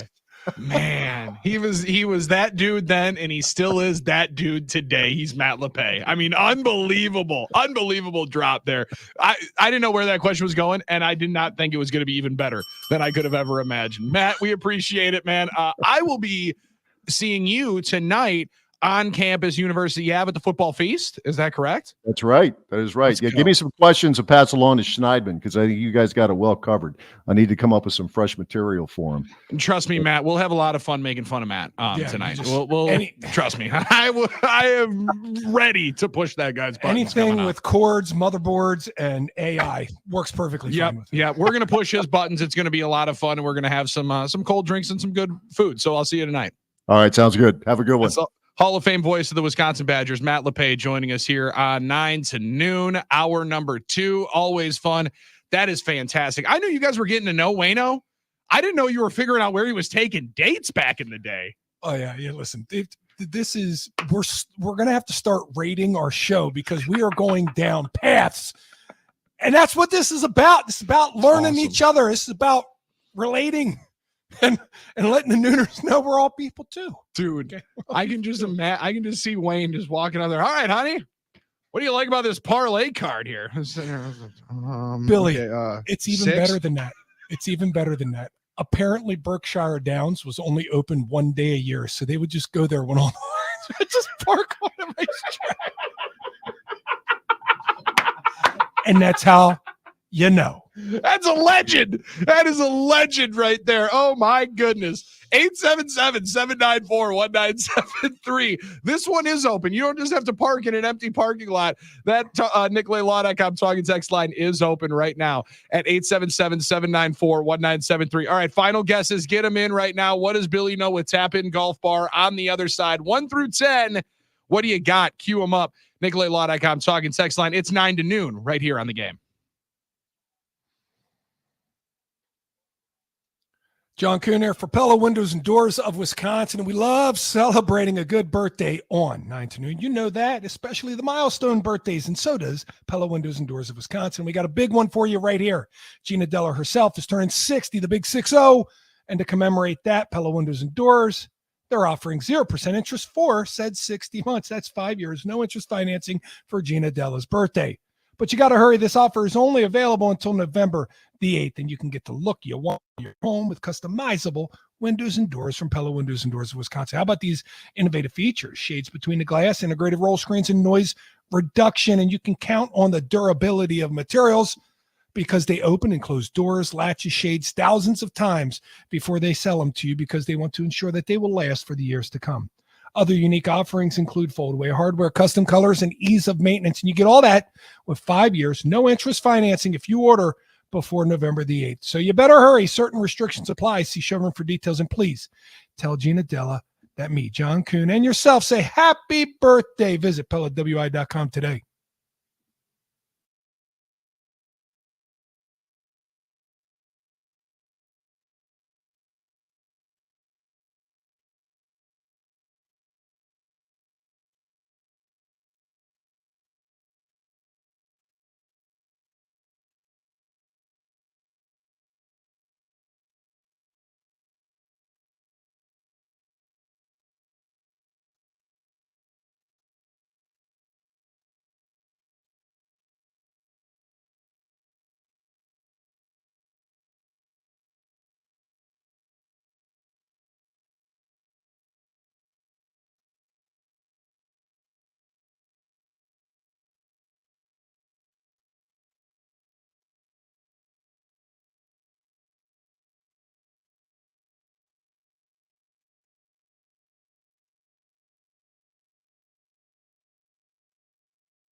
9 to noon on the game. Appreciate you hanging out live inside the Iron Jock studios. IronJoc.com is the place to be for, well, promos that never cease to amaze. When you buy $75 or more of Iron Jock, you'll receive 25% off your entire purchase with promo code OCT25. OCT25. Twive? Did I say twive? Was that an actual thing that just came out of my mouth? You guys, I hope that's what you said. Yeah, you guys got to stat correct me on that. Yeah, actually, you're right, John. I hope that's what I said. Otherwise, it could be a lot worse. Plus, Iron Jock will include a 3-pack of no-show socks for free. Free, free. Make sure you have the socks in your cart, and they'll automatically be marked down to free at ironjock.com for more details. IronJoc.com. All right, 414-799-1973. That's the phone number that you need to delete from the NicoletLaw.com talk and text line in your contacts. The new one you need to put in is 877-794-1973. That number again, 877-794-1973 is the new NicoletLaw.com talk and text line. That's where you've been dropping in your guesses for what does Billy know. Thanks to Tap In Golf Bar in Waukesha and in Sussex, 2 great locations. Leagues for the winter months starting up again in January. They're in the midst of their fall leagues right now. Simulators available. Go book your spot at tapingolfbar.com. Check out the tournaments they got coming up in November. They got a cribbage tournament coming up, hole-in-one tournament coming up, 2-person scramble tournament with a $500 cash prize on the line. So big things going on at Tap In Golf Bar, and they bring us What Does Billy Know right here on 9 to noon. And even though Armin Sarin is load managing today, he still was good enough to get the questions in. So all of the questions that you want to kind of make fun of or criticize, just wait for Armin to come back, and then you can do that when he returns. Because it's not nearly as fun when he doesn't get to freak out. Oh, well, somebody else can make the questions. You can make the questions. I don't need to. You can send me in them. I'll play those. Those are good ones. Sorry, go ahead. So, yeah, what does Billy know about Jacksonville, the city of, and Jaguars? What does Billy know about Jacksonville and Jaguars? They're big cats. Okay, come on now. Let me see this thing. I'm going to struggle on this one. I potentially see. Okay. Question number 1. Jacksonville is the most populated city proper in the state of Florida. No chance. That is false. It is, in fact, true. What? Yeah, it's the most populated city proper in all of Florida. I don't know what the proper means, but that's obviously where it caught you. I couldn't imagine that either. I would have thought for sure Miami, potentially Fort Lauderdale, and for sure Tampa Bay would be bigger than Jacksonville. But no, Jacksonville proper. Duval. All right, Duval County. I see you, Duval. That's number 1. Question number 2. Which of these historical figures was Jacksonville named after? Was it named after Andrew Jackson? Was it named after Jackson Pollock? Was it named after Shoeless Joe Jackson? Or was it named after Bo Jackson? Definitely older than Bo Jackson and Shoeless Joe, probably combined. I'm going to go with Andrew Jackson. Yeah, $20 bill. Guess. Good guess. That was a very easy Let's go. That was a very easy one. I feel like Pipe Bomb would have got that one very easily. Okay. Even though I was 50-50 on that one. It could have been Bo. Okay. Question number 3. Who was the first head coach in Jacksonville Jaguars history? Who was the first draft pick? Who was the first head coach? First head coach, Tom Coughlin. Yep. Draft pick, Tony Baselli, I believe. Yeah, Armin's making these. What quarterback is the all-time leading quarterback in passing yards in Jaguars history? Mark Brunell. Let's go. Don't overthink it. Keep it simple, stupid. Sorry and made these. Let's go. Pretty easy questions that Armin this week. Question number 5. The only man to win an Olympic gold medal and Super Bowl ring is from Jacksonville. He also played in the Ice Bowl, and he was known for his speed. Who is this man? You give it to me one more time. The only man to ever win an Olympic gold medal and a Super Bowl ring hails from Jacksonville. He also played in the Ice Bowl and was known for his speed. Who is it? I should know this one, huh? It's a Cowboys player. It's one of their wide receivers. I can see the picture in the grainy video. I don't know. I'm going to mess. I don't know. I'm going to punt on this one. It's amazing that you're going to turn this one down because you had everything. Can you hit the button? Pipe bomb. I had it all written up, didn't I? I had it dialed Bob Hayes. I think he wore number 20 back in the day. Because I can literally see the grainy footage of him with his hands in his pants running out there like, I'm way too cold to be out here right now. Damn. You knew it. You knew it. What's that make him, Pipe Bomb? 3 for 5? 3 for 5. Sure. Math is not my strong suit. It's only 5. It's only 5. It's one hand worth. All you got to do is move a finger. All you got to do. Yeah. Pretty sure you're 3 for 5. Sorry. Nothing is as good as when Little Pipe comes on just to shake things up. You can't make that up. You can't make that up. Somebody said, are you worried about AI taking your job? No, no, you can't make AI do that. No AI, chance. AI would have known. AI wouldn't have made you laugh. No chance. Said, 3, John. All right, question number 6. All right, Schneidman. The Jaguar is the blank biggest cat in the world. Power rank a Jaguar for size. Oh, okay. Well, listen, I was told size doesn't matter when you're talking about a cat. I'm gonna go with 5th largest cat. No, it's the 3rd. Behind a lion and a tiger. Question I probably should have thought that. I would have thought mountain lion would have been in there. But sorry, maybe. Sorry, go ahead. I'm just showing my work. But that's here. the thing. You're right. There is a picture of this big ass mountain lion that keeps roaming around Door County. Yes. I mean, this thing is scary. Picking up on hunter cams and stuff, like trail cams and stuff. This thing is enormous.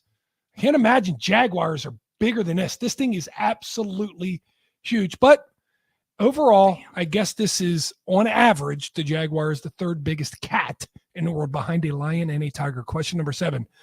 The Packers and Jaguars first met in 95, where the Packers won 24-14 in Jacksonville. Green Bay Packers fullback had his career long that game within 2. He doesn't say the fullback, but I'm assuming it's William. I was going to say William Henderson. I'm assuming this is 95. I think that was right on. No, Williams' first year was what, 97? So I don't know who was the fullback then. This had to be Edgar Bennett. I don't know who the fullback was here. Or was it 95? 95, William was on the team. 15 games played in 1. I don't want to look up too many of his stats. Will was on the team in 95? Says he was on the team in 95. Yeah, 24-year-old rookie. Oh, that was his rookie year. Okay. See, I always thought his rookie year was the year they lost in the Super Bowl. Man, I got that messed up. Okay. Now his nickname was Boogie? William Boogie Henderson. Okay, here we go. That's amazing. Well, then, so how about Boogie and his career long in that game? Guess it within 2 yards. How many yards was it? 42. Do you have the answers here, Pipe Bomb? Yeah. Oh, yeah. Oh, okay, good. It was 17. It was 17 yards. Damn. So there you go. I didn't know that either. You know, just like the amount of right answers that Billy has. You didn't have that one in there either? Okay. Well, I know Billy has 4 wrong out of 7, which means he has how many right, Pipe Bomb? Carry the 1, 3. There we go. Okay, question number 8. The Packers lead the all-time series with the Jaguars 5-2, and how many times have they scored 30 points in those 7 games? How many times have they scored 30 points in those 7 games? Let's go with, well, since there's 7 games, I've got 3 right 3 times. 0. Oh, man. Yeah, little fun fact nugget. The Packers have never scored 30 points in a game against the Jaguars. Never, ever. Wow. Even when the Packers were really good and the Jaguars were really bad, never scored 30 points. Do hold a 5-2 record against them, though. Billy's got 5 wrong out of 8. I'm counting wrong now. Yeah. Question number 9. The Jaguars have retired the number 71. He was their first draft pick in franchise history and is a member of the Pro Football Hall of Fame. Also now calls games, I believe, on their broadcast. Tony Baselli. Yes, he does. Tony Baselli is correct. You're 4 out of 9, which means this one's pretty big here. Number 10. For $17,000, you can rent one of these for a Jaguars game at Everbank Stadium for one of the most unique game-watching experiences in the NFL. Cheerleader. It costs 17 Holy cow! Pipe bomb! Oh, did I say that? I'm sorry. I meant to say that in my head. AI can't do that. Can't do that, dude. Can't do that. Wait, it costs 17 grand to sit in that pool?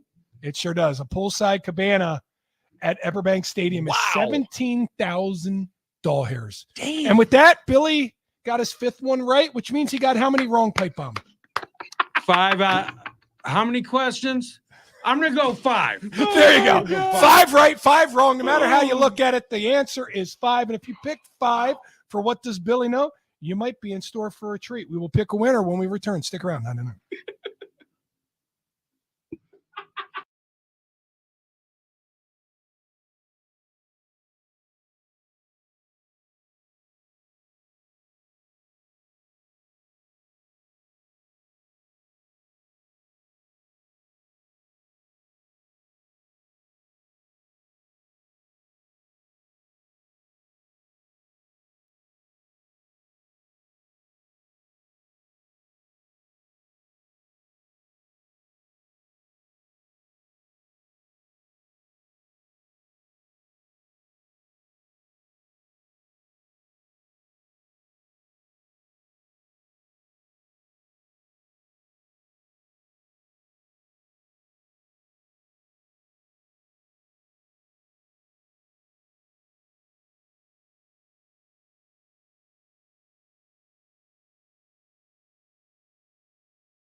9 to noon on the game. It is a fantastic Thursday in the good land, a great football weekend ahead of us. And we just had a rambunctious version of What Does Billy Know? Thanks to Tap In Golf Bar in Waukesha and in Sussex, 2 fantastic locations for you to be going and getting your swing. Well, most importantly, keep it fresh. Keep it fresh all year long. There's no reason to lose all the good work that you've done this year. So go over to Tap In Golf Bar in Waukesha and in Sussex. Reserve some simulator time and get your swing ready for next year all year long. We had only a couple of different suggestions, submissions of 5, and the winner is Lil Pipe. Smurf. All right, there we go, Smurf. Though only like 3 people guessed 5. There are a couple of people already saying, like Benny and Merton, John, on the new NicolaLaw.com talking text line 877-794-1973. Pipe bomb, you screwed me over. He had 4.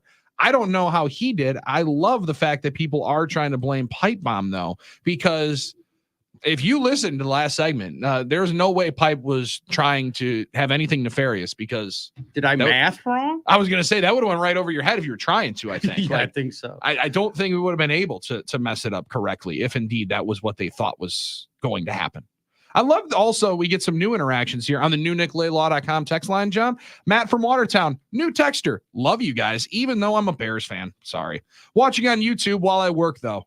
Hell yeah, Matt. Okay. Appreciate you joining the squad. Appreciate you watching on YouTube because I know a lot of people are finding different ways to enjoy it. I like this one. Good morning from North Dakota.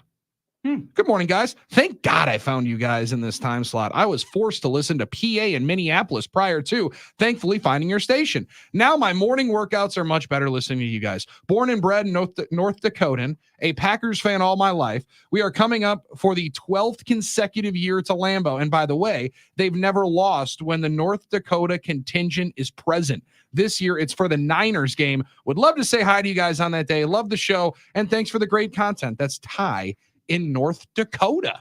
Yeah, let's make it happen, Captain. Come on, Ty. Make your way in for this 49ers game. That was the one game that I had circled as a question mark, but not with the North Dakotians coming in. No chance now. That's a big one. I guarantee you, Ty is the one dude who's gone double leaf blower. Guarantee. He has, yeah. Oh, Ty, double leaf blower, ultra manliness. Like that takes your man level all the way to 10. I think you got to try Pipe Bomb. The only thing is my left arm, I'm not going to lie. The bicep's a little sore today. That was the portable one? Yeah, that was the portable one. The backpack one that kind of hangs there and you just kind of lift it up slightly. So yeah, double barrel. You talk about, and what does a man smell like when he gets done double barrel leaf blowing? You smell like you just took a bath in gasoline. Like you do. Nothing but pure. That's glorious. It is awesome. Yeah, just premium gas with some 2-stroke oil mixed in it, just burning all over your clothes, just nonstop. It's actually my favorite thing about snow blowing. And I know that that's a strange thing to say because generally you don't like anything about snow blowing. The scent that you get after. Now, outside of all the sweat, because your boy's putting a big jacket on, I'm going to sweat turning the heat on. So like that's going to happen. But those fumes is a good earner of it. And also, John, I got to assume that you earned yourself a cold drink after that, right? Yeah, like that's an earn yourself one. It was 4 hours yesterday. It was 2 to 6. When you get done, that first beer goes down really quick. Instant. Yeah. Really quick. Now, bloop, bloop, bloop, right down. And you're like, damn, it was a little too easy right there after 4 hours of leaf blown. But when your man level is raised up that hard, that high, that was bad. When your man level is up to a 10, you're expected to drink a beer in a couple sips. I mean, that just happens. You're feeling yourself a little bit. God, stop talking. What an awesome day. I mean, like you cannot tell me that there is a more enjoyable time. That's why we got Bears fans like right here. Dano the Mano said Bears fans love 9 to noon. Because how could you not? Because you're not finding that kind of content anywhere else. You're not finding that exhilarating content anywhere else. You know what else you're not finding in a whole lot of different places? An owner, John, walking up into the stands and cutting a promo like Steve Ballmer did yesterday. Now, opening night in the NBA last couple of days, Bucks get a big win last night against the 76ers, kind of like the 56ers because there was no Joel Embiid, no Paul George, no problem, win by 15. Dame looks awesome. That's going to be fun to watch all year long. However, I still think the biggest thing of last night, a $2 billion billion arena. They're in LA. It looks like the coolest place I've ever seen. They got this wall that Kevin Durant is saying was like the most strange thing he shot free throws into. He missed 2. Like, he's an 89% career free throw shooter, missed a pair. Clippers lose because their team stinks. But that new stadium last night, John, absolute headliner in opening night of the NBA. I loved the aerial shots that we were getting of that in Intuit Dome. That place looks really fun. That place looks really cool. I mean, when you talk about that wall, nothing but, and now I can't get a grip. Is it a simulated student section, or is it actual students in LA area that's only Clippers fans? Because I know it can only be Clipper fans. Yep. Like, I don't know how you prove your fandom before you get in there. Do you have to get a tattoo on your butt cheek? Like, what is the ruling? Do you have a QR code like somewhere attached to your person? Like, how do you prove that you are said Clipper fan? Could I go to a Clipper game and say I'm a Clipper fan and get up in there and then just start, go Bucks? I don't think so. How do you do it? How do they make sure? Do they do a background check? Do they have facial recognition? Full vetting process. You got to try out to be in there. So similar to like the Jockey Club, right? Remember our boy Will at Packers training camp letting us know he's a part of the Jockey Club at Fiserv. Got to get in there one time with our boy Will. Miss that guy.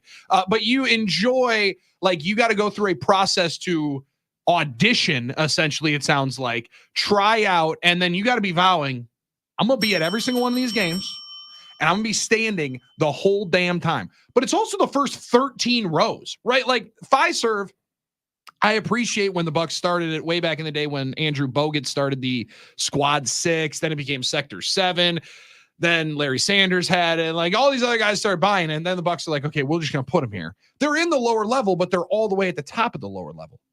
These are like great seats. These are ones that you could be selling for big bucks. Instead, Steve Ballmer's like, I got 1,100 toilets in this stadium. All right. We got lots of toilets. Everybody that's buying tickets can go and enjoy that part of it. But this needs to be energy. And it was last night. That was somebody explained to me why I so badly want to get on that wall, knowing that it's only for Clippers. I wanted to somehow figure out, how do I get on that wall, knowing that I'm not? How do I fool them into thinking they need me on that wall? I want to be on that wall. They need me on that wall. I think we could fake it for a day. I could wear that hideous new logo that the Clippers have for one day and fake like I like James Harden for one day to be on that wall. That'd be fun. I just want to get on there and then pull out all my Bucks stuff and then just to prove, hey, you can't prevent try getting non-Clipper fans from getting in here. I also or can they? Or maybe they can. I mean, they just might. Now there's facial recognition at every NFL game. Did you know that? Dude, that was creepy on Sunday. There's facial recognition at every NFL game. For the fans, they know every fan that's in there. Hey, get ready. They do. They know every single fan that's in every single game. They know exactly where you're sitting. They know you. And then for us that work there, when we walk in, we don't even have to show credentials. It just goes, bing, John Kuhn. Bing. I mean, just as you're walking in. Can they do that with these seats? Is that what they're doing with these seats? Listen, Steve Ballmer, I'm not putting anything past him. I also don't know if I want to sit in there because he might be grabbing my thigh. And like, my man is all energy all the time. And you're next to him, you're going to be catching a stray from Steve Ballmer there in that Clippers game. That place was electrifying. Let's get on that wall and let's get into hour number 3 at 9 to noon. 877-794-1973. 1-877-794-1973. Caller 5 going to be our contestant for week 8. You better, you bet. Let's get some picks. Let's get a player in here on the other side. We play the game and we head into the Potawatomi Sportsbook in hour 3 of 9 to noon on the game.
Hour 3, 9 to noon on your radio, on the iHeartRadio app, streaming live on YouTube and X. 97.3 The Game in Madison, statewide network of stations. That's John Kuhn, our two-time Super Bowl champion. I'm Billy Schmid, Little Pipe in here as well. You're on the new NicolaitLaw.com talking text line 877-794-1973. Ton of interaction today because we need your new name. We need your names here on the new NicolaitLaw.com talking text line. And John, it leads us to a lot of people just checking in, making sure that we're all good. Like Rourke said, hey, just making sure you guys got me locked in on the new number.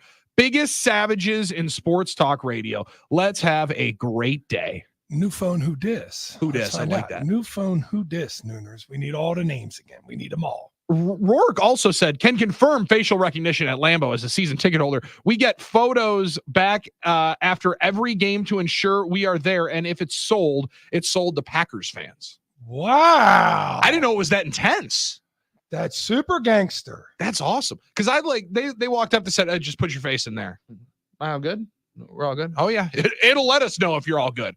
And then quickly, I like the fact that it's going in, letting us know exactly where we're at. Brenton Franklin, he's wanting to make sure that he is dialed into the new NicolaitLaw.com talking text line, 877-794-1973. Said even your favorite Lions fans listen to 9 to noon.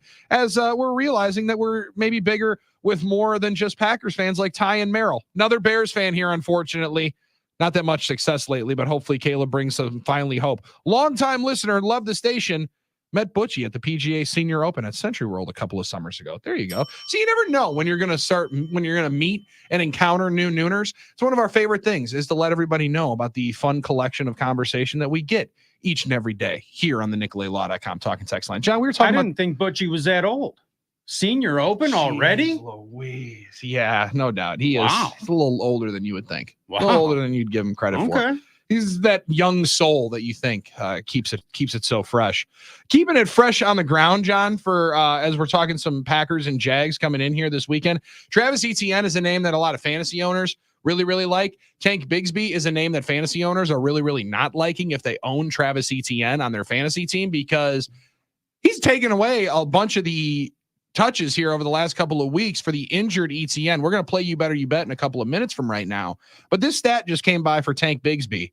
And after the week the Packers had against Joe Mixon, might take some credence to it. Tank Bigsby recorded a league high 5.3 yards after contact per carry and is the fourth highest missed tackle forced rate in pro football this year amongst running backs with at least 25 totes. That's a heck of a stat there for the second year running back Tank Bigsby, who might be a little bit of a problem for the Packers defense coming up this weekend. Well, here's the deal. It's not like you have one of those teams where you can try and shut down the main guy. Yeah. See what he does, try and shut down the main guy, and then all things are good in the hood, right? It's not the case because both Etienne, who's recovering from, what is it, a hamstring? Is it a hamstring he's coming back from? Yep. Okay, so Etienne, who's recovering from a hamstring, and Tank Bigsby, they can both make your day kind of crummy, and they both run tough, but they both have just an extra burst and extra gear that when they get through the hole, they can get some yards and they can get them rather quickly. So they got a nice little 1-2 punch there at the running back position. It's pretty impressive. They got a lot of options. They got a lot of guys that can play, and they just have we talked about it a lot when you look down their roster. The interesting thing about a team that's 2-5 that could be a lot better than they are right now, John, they also have kind of paid all their guys, right? Like these are kind of the Jaguars that the Jags wanted to have, right? Trevor Lawrence, Cam Robinson, who's a good left tackle, maybe not the greatest one. They've paid him. They've paid their pass rushers. They paid their linebackers. So it's kind of the squad that they're going to go forward with for the next year or so that they kind of got to make it work, right? Like they have most of their money is dedicated already to these guys. Yeah. And again, because they were a good roster. They were a good roster. Yeah. They were a roster. They were a young roster on the rise midway through last year. Like I know I keep talking about last year, but these things are still calendar year situational, right? When you talk about some of these players, the Kansas City Chiefs haven't lost since last December, right? To a team that had Aiden O'Connell at quarterback. Like these are the things that you talk about when you talk about these teams. It's not just every year. Yes, every year is a different team, but the bones, the structure of this, the foundation of each one of these teams, it's been there. It's Trevor Lawrence, You talk about Josh Allen on the defensive side. Eric Armstead is new, but he's part of that thing. It doesn't make sense that they are the record that they are. It just doesn't make sense. And they are a much better team. And honestly, watching them on film, it's just a couple stupid things here or there. Like they are in a world of hurt of the detail variety. When you watch it. It's a guy gets out of a gap here, and then all of a sudden there's a big run. It's a guy drops and fumbles the ball here, and they don't turn the ball over. That's what makes it so crazy. Mm-hmm. But they're the times they do turn it over, it's like tenfold the impact that it has. Like Packers last week, Jordan Love throws an interception. First drive of the game, it gets ran down to like the 11-yard line. They don't score a touchdown. They kick a field goal. You talk about Etienne fumbles going into an end zone. It's going to win the game for him. Turns into a 93-yard touchdown going the other way. And now the game's over and you lost. It's been one of those rides for this Jacksonville Jaguar team. And that's why you got to really pay attention to them and not let it happen to you. Where you said that good teams create their own good fortune. The Jags have somehow created the worst fortune possible. Yes. Like every time they open it up, like, oh, okay, that was the worst case scenario. Remember when we talked about the true meaning of Murphy's Law is that anything that can happen will happen. Anything bad that can happen will happen. But there's a little tagline that goes on the end. Anything that's bad, anything bad can happen. Anything that can happen bad will happen at the worst time. Yeah. Right. That's the last little part of it. At the worst time. That's what's been going on for Jacksonville. When their things go wrong, they go dramatically wrong and in very inopportune times. In like the worst possible fashion, it can go wrong. Now, however, that can be very, very good for certain people, right? It can be very, very good for our guest on the NicolaLaw.com talk and text line, Justin Arnett, Vice President of Digital Gaming at Potawatomi Sportsbook, here on 9 to noon with John Kuhn, Billy Schmid, and Lil Pipe in for Armin Sari. And Justin, appreciate it, man. We're talking about this game coming up this weekend, and I already know there's going to be great action on a Packers game. There always is. But on Jacksonville, as somebody that has lost a bunch of money here, they got to be one of the more invested teams upon because they've played a bunch of high-profile games. They've played a lot of standalone games, and they're a team that just keeps finding a way to lose and make you guys probably some cash. Yeah, well, I don't know how many people are back in the Jags One in general. Here. I know this weekend we won't. I'm pretty confident we're not going to see a whole lot of bets there. I'm wondering if I'm already wondering if the Jacksonville Jaguar bet button is broken. We're getting so much on the other side. Yeah, it is tough when you try to find different ways to make the action a little bit more even, right? Like, because obviously you want to get as much in as possible, but you do want it to be somewhat varied, right? I mean, if I could choose, sure, but that's just not the reality that we're dealt with. So you kind of just roll with the punches. I mean, if I could choose, like, hey, everybody, bet half on this team and half on this team, that would make my life a little, I would have fewer gray hairs. But yeah, it would make your life a little easier. But who wants it easy? We want to grind. We want to struggle. We want to go out there and hit one of those parlays that Billy saw walking out of the casino just last week. The thing was about, like 2 feet long. Yeah, it was a legit scroll, 2 feet long. He was walking out with. How have you guys been doing there? Because as I've been told, the bookie got beat again this past week. Yeah, we got beat up again. It's 2 really rough weeks for us in a row, but don't cry for us. We are still standing. So we'll be here again this week to take it on the chin again, maybe. Hopefully. What's the biggest or the worst beat that the book took last week? Last week, it was probably let me think. I didn't think about it. It's probably that night game. What was it? Looking back at the results right here. The Jets game was it the Jets game? Yeah, that was probably it. That was really painful. That interception to steal it was like kind of rough for us, I think. But win some, lose some. That is fun though. When all of a sudden there's certain games that in certain plays that people think are just anecdotal. Oh, that just happened. However, very, very impactful for certain individuals and very, very impactful for people that are looking at lines and looking for different changes to it. One of my favorite segments in all of sports broadcasting is Bad Beats. that Van Pelt and Stanford Steve do on Monday nights on SportsCenter, Justin. And they like to document a lot of the college games. Now, we talk a lot of pro. We take a lot of investments, and you better bet on the pro game. You want to talk about a full buffet and a full menu of opportunities for you to get your absolute heart broken investing on sports. College football is that buffet. And I know we talked about it last time when we were down there a couple of weeks ago about the Saturdays, because it also comes in with some fight nights and some pay-per-views. Saturday is just an electrifying day to be there by one of the kiosks. Yeah, I mean, I love it. I'm a college football guy at heart, so yeah, I mean, the energy, you just can't beat the college energy in my mind. And the amount of times, John, I'm telling you, where you can just get your absolute heart broken. These games are crazy. You think NFL games are wild? Yeah. These college games are. There was a 1,600 or plus 1,600 underdog last night. 0-5 Kennesaw State wins outright against an undefeated team. It's just unreal. Yeah, those are the fun ones that you throw together in a parlay while you're standing at a kiosk for about 20 minutes trying to put one of these things together. Justin, you guys are now up to 94 kiosks on the floor, 10 ticket writers. Do you find most people like to go to the kiosks, or do they like that personal interaction of talking to a teller? We definitely get more action on the kiosks. You know, I think that's why we have so many of them. People like to kind of do their own thing, I think, but if you really want to get in and out and, you know, if you're not sure what to do, the ticket writers are really good for that. Also easy because on Sundays, the booth of kiosks, John, that we always talk about right on the 4th floor, right by the Skywalk. Yeah. Place is loaded up on Sundays, right? People are going in, going right on out. Walk down by the sports book. They got a full bank right off to the left, and you can walk right in and sit there for a while. Because like you said, if you're going to make one of those CVS receipt parlays, it's going to take you a little bit of time. You guys sit there and really start cooking some stuff up. Justin, this being an away game, will you find more people actually come and stay for the actual sportsbook entertainment to see the Packers on the big screen along with some of the other games since it's not up at Lambeau?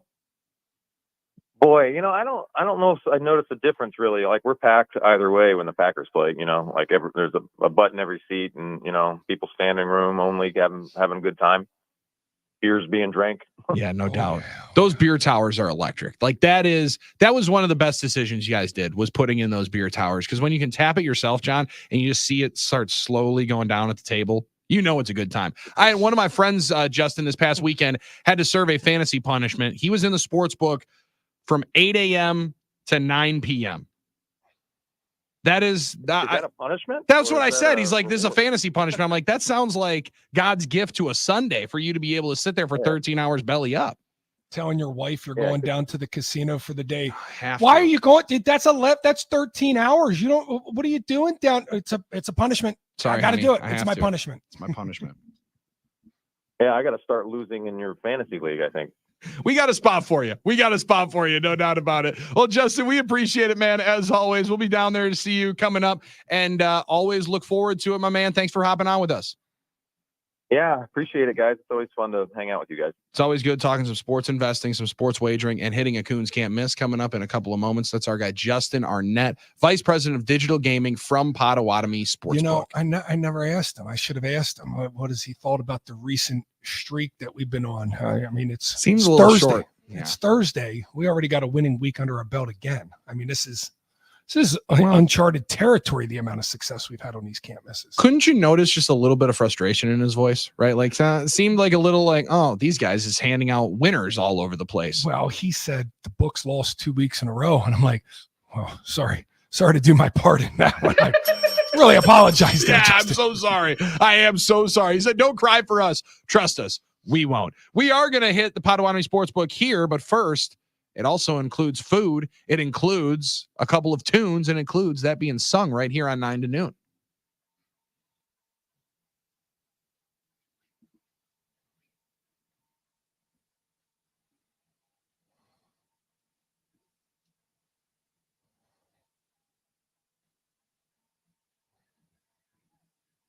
You better. You better, you better, you bet. You better. You better, you better, you bet. Not getting better. It's not getting better than that. Put no that chance. In the Louvre. Wow, hang it up. That is amazing. That's Lil Pipe and John Kuhn, our two-time Super Bowl champion. And it's Will in Greenfield on the NicoletLaw.com talking text line 877-794-1973. Here to play You Better You Bet with Carnivore, Milwaukee's premier steakhouse for over 15 years. The finest cuts of Wagyu steak in America. The best kind of steak around that you're possibly going to find. And also the best appetizers. The menu is a true experience. Wine and spirits menu, something you got to see to believe at Carnivore, Milwaukee's premier steakhouse, where a classic steakhouse meets a modern experience at Carnivore. Will is trying to get there. He's trying to beat the guys to eat with the guys. Everybody beat the guys last week. Let's see if that is the case in week number 8. Will, you're up. You're on 9 to noon. What's your first pick here for week 8 in You Better You Bet? Great to talk with you guys. I'm going to go with my lock of the week. That'll be the New York Jets. I mean, they need a win and they need a blowout. I expect a blowout. Give me the Jets for the lock. I feel like Kevin Harlan, your preseason guy, John, on Packers TV, just holding everybody back. Lock in the Jets right away. Damn, he came out with the lock. He came out with the Jets. He said they need it, and they need it in the worst way. And yes, because if they don't, first of all, if they don't cover against the Patriots, but I'll say beat the Patriots, they might fire even their next head coach and then bring somebody else in new. And then Hackett might be the head coach. Who the hell knows what kind of travesty that will happen in New York if they lose this game to the Patriots, but the spread is 7 points. So 7 is what you got to cover here. It's got to be a cover. It's got to be a 2-touchdown win. Davante Adams called out guys in the locker room, right? That always plays well. Just like Gerard Mayo calling his team soft. That always goes well, John. Listen, I've been in a lot of locker rooms with Aaron Rodgers. I heard a lot of inspirational speeches, and that was the most inspirational, realist speech he heard in 20 years. That was more real than Charles Woodson at the Super Bowl after breaking his collarbone. That was more real than Julius Peppers at halftime of one of our playoff games. That was more real than Randall Cobb coming in halfway through his rookie year and yelling at the team because we were playing poorly. I mean, the fascinating stuff that this was more real than. So obviously they're going to come out and win and cover. They're going to smash. There's no way they can't unless they don't. Will, your next pick. The next pick will be, it's a lot of wood here, but I love the rushing attack of the Detroit Lions. Give me the Lions here. Yeah, and it is a lot of wood. I wouldn't be all that worried about going into that forest, John. Laying now 11 are the Detroit Lions against the Tennessee Titans. Wood everywhere. This is going from 9 to 10 to 11. And now the 11 points I still don't think is enough. I told you 14 before I start thinking about picking the Titans in this one in Detroit with their Sonic and Knuckles. I got it. Sonic and Knuckles. Let's go. Sonic and Knuckles is Jahmyr Gibbs and David Montgomery, and that's what they want to be called. Yesterday, Armin thought it was Tails, but we were told Tails is just another homie, that actually Knuckles is who David Montgomery is going to be. So cool. They're going to go and they're going to run all over this Titans team because we saw what the Packers did in the run game on this Titans team. And listen, this is going to be at home in the Lions building with them getting ready to roll now that they are, beat the Minnesota Vikings and sit pretty securely in first place of the NFC North. And Goff doesn't lose a whole lot of games that he plays indoors. That's just a fact. He does not lose a whole lot of games he plays indoors. I think I told you the other day, Billy, the Lions have more touchdowns in their last 3 games than Goff in completion. It's unbelievable. It's incredible. It's why he's gone from, at the Potawatomi Sportsbook, 25-1 to now 6-1 to potentially win the MVP of the NFL. Very, very different place that Jared Goff is in than he was a couple of years ago, getting traded for Matthew Stafford along with 2 first-round picks. That's the craziest thing about this. Normally, you have a trade and you have a winner. And we talk a lot about the Texans being the big winner of the Deshaun Watson trade and the Cleveland Browns being the biggest loser in NFL history trade-wise. And now you have a trade which could potentially go great. Not good, great. Big-time winner for the Rams. They won a Super Bowl in their own building. Dub. Then you got the Lions. You never lose. The Lions are on pace to potentially make it to a Super Bowl or have an MVP quarterback. I mean, both teams would – I just can't get over how both teams have successfully managed this trade into phenomenal trade for their side. It's remarkable. And Jared Goff, having people chant his name, the Lions don't have a song, right? They don't have a chant. They don't have a Go Pack Go. Their chant is Jared Goff. For that to happen after that trade is remarkable. Will, your picks are remarkable 2 for 2 already. Let's go to number 3. Listen, it's going to be a long day for Jameis Winston. Give me the Ravens. Laying 8.5 at the mistake by the lake. Ravens, this was 9 yesterday, John, laying 8.5 against the Brownies.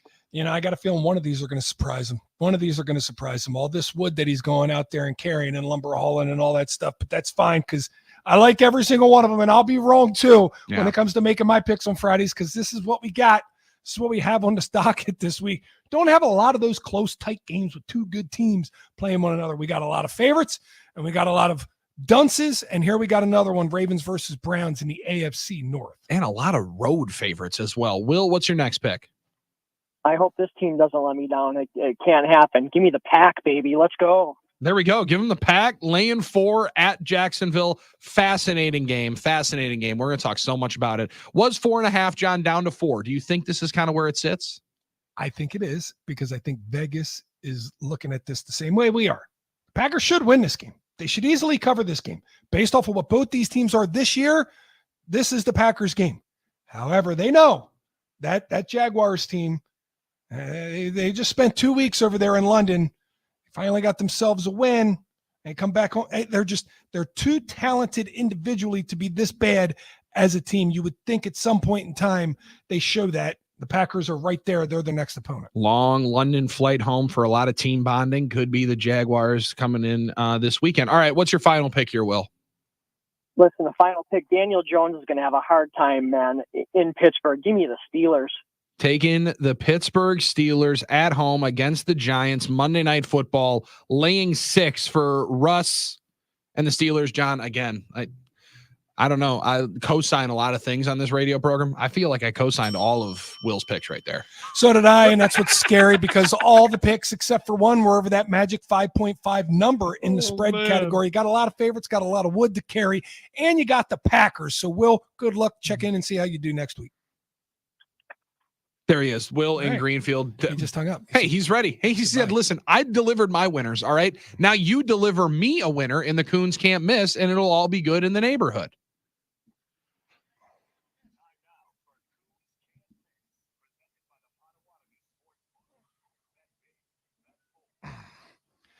Like I said, we are now 2 weeks in a row.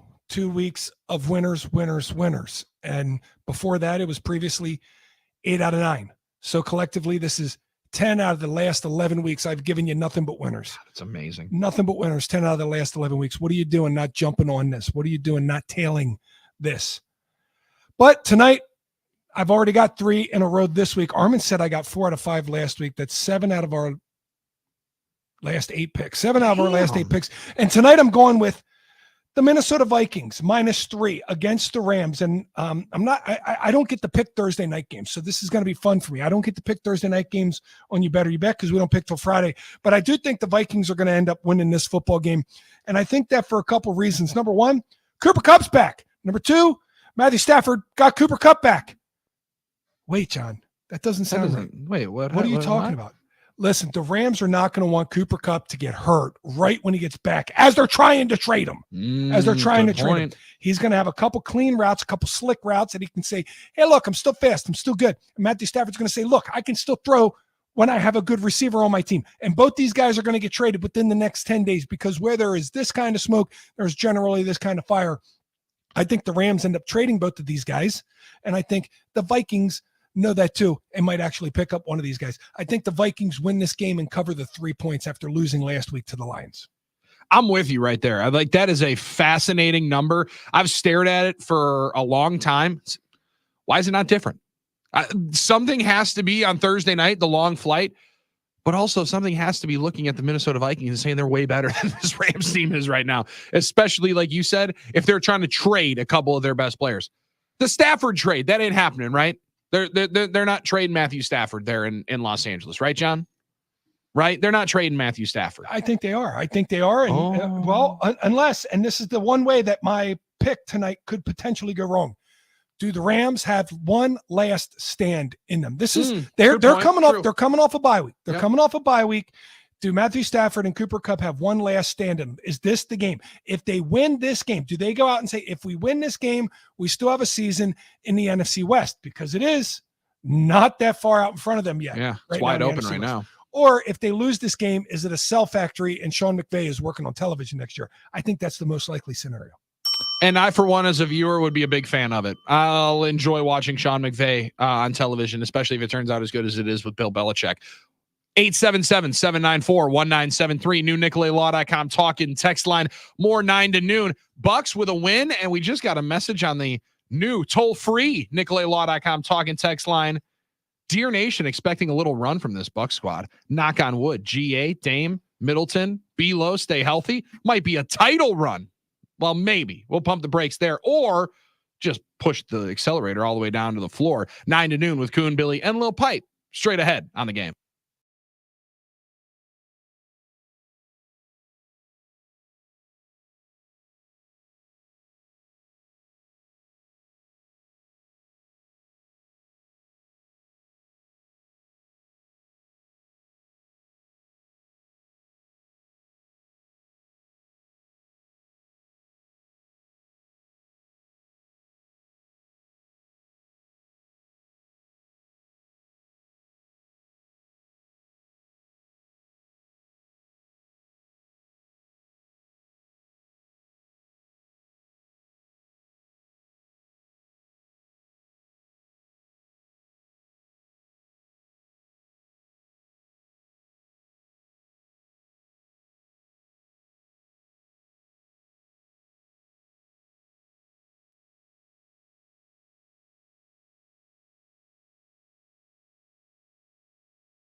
Welcome back to the program, 9 to noon on your radio, on YouTube and X as well, streaming on the iHeartRadio app. We appreciate everybody joining the fun, joining the party here on 9 to noon, and joining the new NicolaLaw.com talk and text line, 877-794-1973. We also appreciate Robert Saleh joining the program. We appreciate Robert Saleh in whatever the fluid role with the Green Bay Packers, as they're discussing it right now on the McAfee show on ESPN. John, they're having some fun with the fluid word. They're having fun with that phrasing of the position for Robert Saleh coming in here to Green Bay. So what does fluid mean? Fluid means he can come and go as he pleases. That's what I thought too. Yep. He can help if he wants to, but we're not going to force him. Mm-hmm. And we're probably not paying him because he's still getting paid from the other team. So what does fluid mean? It means my buddy's here to hang out when he gets bored and he wants to hang out.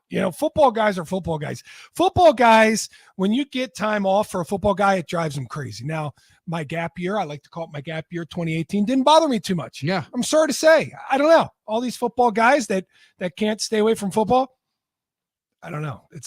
Maybe I'm not a football guy. You probably had a lot of fun and a lot of things that you wanted to do in the fall. Man, that gap year was great. But I got to tell you one thing, getting back involved and doing stuff again and being on the sidelines, so much fun. So much fun. Like I love it. And Robert Saleh, like coaches, they're football guys on a whole different level. Totally. Like they want to sit around and fart and chew tobacco and, create plays that you can't figure out answers for. And then when you figure out an answer, they want to figure out an answer to your answer. And you just big whiteboard offs. Yeah. Just white off. Mm-hmm. Yeah. We're just going to whiteboard this whole thing off. You get the pen. Now I get the pen. Now you get the pen. Now I get the pen. I actually did that with Matt LaFleur one time about pass protection. Let's go. We went hard on the whiteboard one time in pass protection. That had been a good time.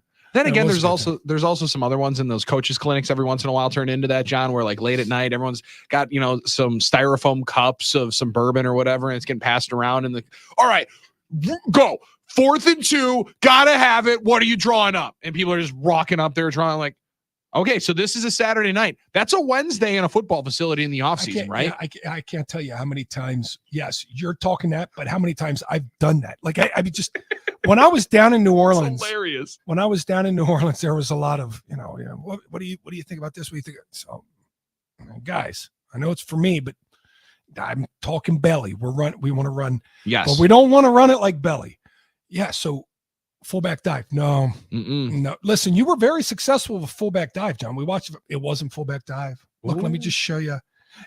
We're actually running, the offensive line's running outside zone. I'm running inside zone from the fullback position. Mind blown. What are you talking about? What are you talking about? Yeah, I could cut this thing all the way back behind the tackle. In fact, I do it quite a bit. But I need everybody to be running on the front of the line. I need everybody to be running. No, it sounds too crazy.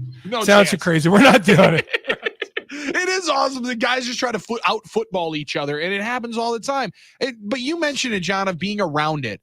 That's where, like, when I first saw the pictures yesterday, and I mean this in all sincerity, you mentioned it, they're best friends, right? Great friends. They grew up in the business together.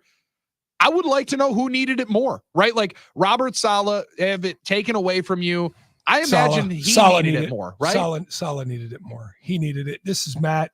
This is Matt reaching out. And this is where the fluid comes from. This is Matt reaching out saying, hey, man, listen, that was bull stuff. Yep. And everybody, by the way, everybody in the league knows it's bull stuff. Mm-hmm. Everybody in the league knows that Robert Saleh was hamstrung with that quarterback, Zach. No offense, Zach. No offense. But that he was hamstrung with them because he was not ready to be a quarterback in the NFL. Maybe never will be. Yeah. But he was hamstrung with him, had himself a damn good defense. The last couple of years up there, the defense was rolling once again this year. They make the switch at coach, put in Earl Brick. Earl Brick's defense is now struggling because just focus on calling plays. Everybody knows this thing is defunct up there, starting at the top. This is Woody Johnson getting involved too much. And this is what happens when you go for broke. Sometimes you just go broke. Yep. And that's what's happening. That's what's happening to this Jets team. Now, Davante Adams, if this doesn't work, whose fault is it now? Let's be honest. That's a great question. If this doesn't work, whose fault is it now? Maybe it's just you cannot build some sort of powerhouse team overnight. You got to actually build it from within. It's why everybody talks about the Packers and the patience, and they build from within and they work through the draft. Yeah, like the Jets are so close. They were a quarterback away, but you bring Aaron Rodgers in, and then and I'm going to say it again.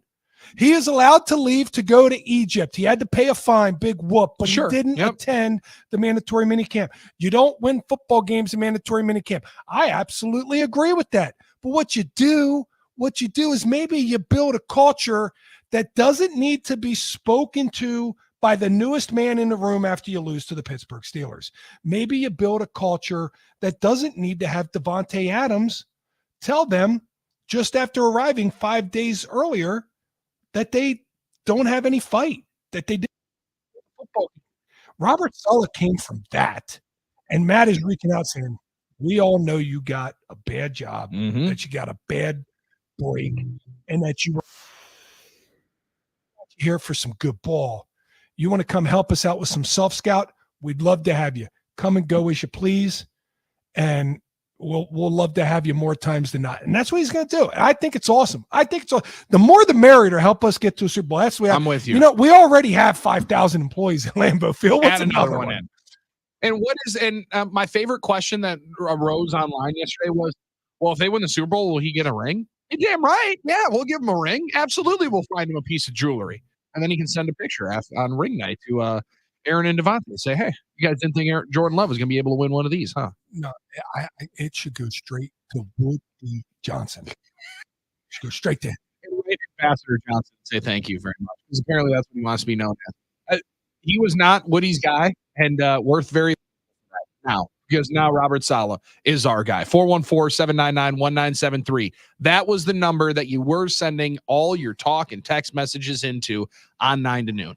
Hey, by the way, did you know Armin's actually listening to the show even though he's off today? I'm glad you brought it up here, John. Like, okay, I don't so what are we doing here, Armin? So he just sent in Robert Saleh is off my watch list now because he's ours. So Armin's doing a 360 because Armin's got to find a way to be cool with the guy because he was kind of using his receipts comment as a little bit of playful sarcasm from time to time.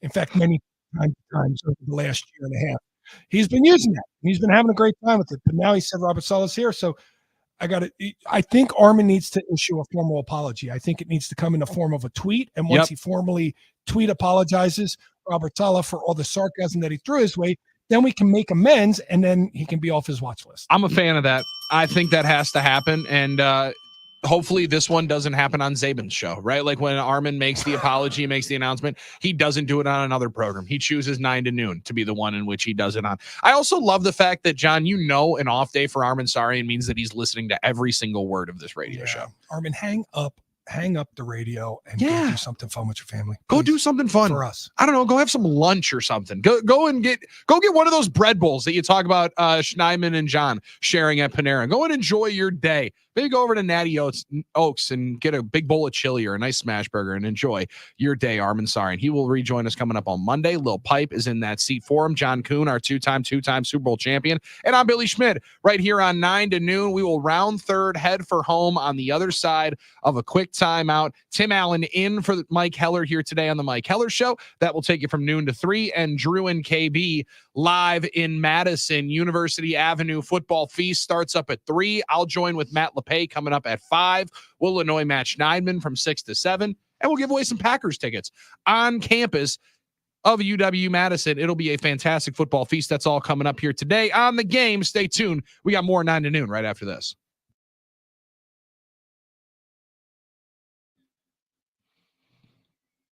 Guys, Underdog Fantasy, the place if you're a sports fan to win tonight. The pick'em game with the NFL, Thursday Night Football. Why not invest and have some fun if it's just looking like passing yards, interceptions, completions that you might have? Justin cooked up a little concoction with Cooper Kupp returning, higher than 68.5 receiving yards, higher than 29.5 longest reception for Justin Jefferson, and our old friend Aaron Jones, higher than a touchdown. Why not get into the end zone? Get in the game with Underdog Fantasy in the month of October. It's the best way and best time to. They have all your favorite leagues, all your favorite stars. You can create entries, football, basketball, and baseball, just football like that one. And every dog deserves a second chance. And with Underdog Rescues, you can get your money back and receive a promo if an early injury causes your entry to lose. Underdog Fantasy, my favorite way to invest and play along all night. This season, Underdog is running a special promo or bonus almost every single day, like profit boosts that pump up your winnings just in just a tap. When you apply boosts for eligible entries, profit boosts appear. Discounts. They'll adjust projections on certain player stats to give you a better shot of winning, and free picks, which are basically a sure thing. Player just has to get higher than a half of a stat to win.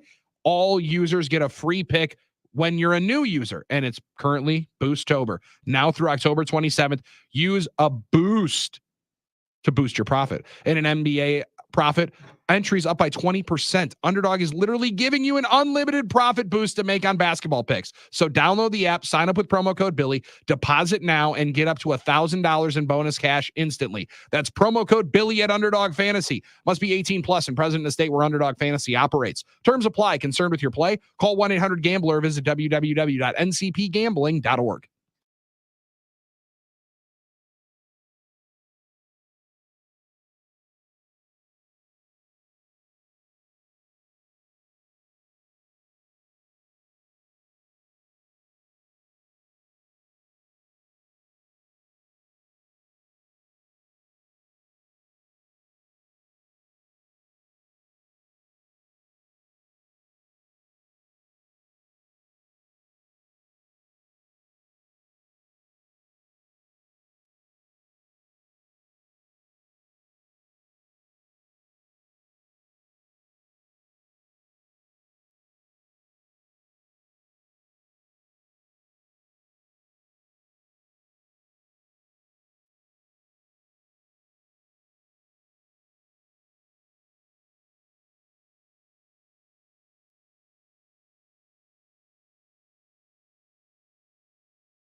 Final couple minutes, 9 to noon on your radio, on YouTube and X as well. John Kuhn, our two-time Super Bowl champion. I'm Billy Schmidt, Lil Pipe, hanging out, producing the program today for Armin Sari. And John, just in the game prep, now I know you probably have already crossed this line, and I don't know exactly what allows and what makes a player cross this threshold.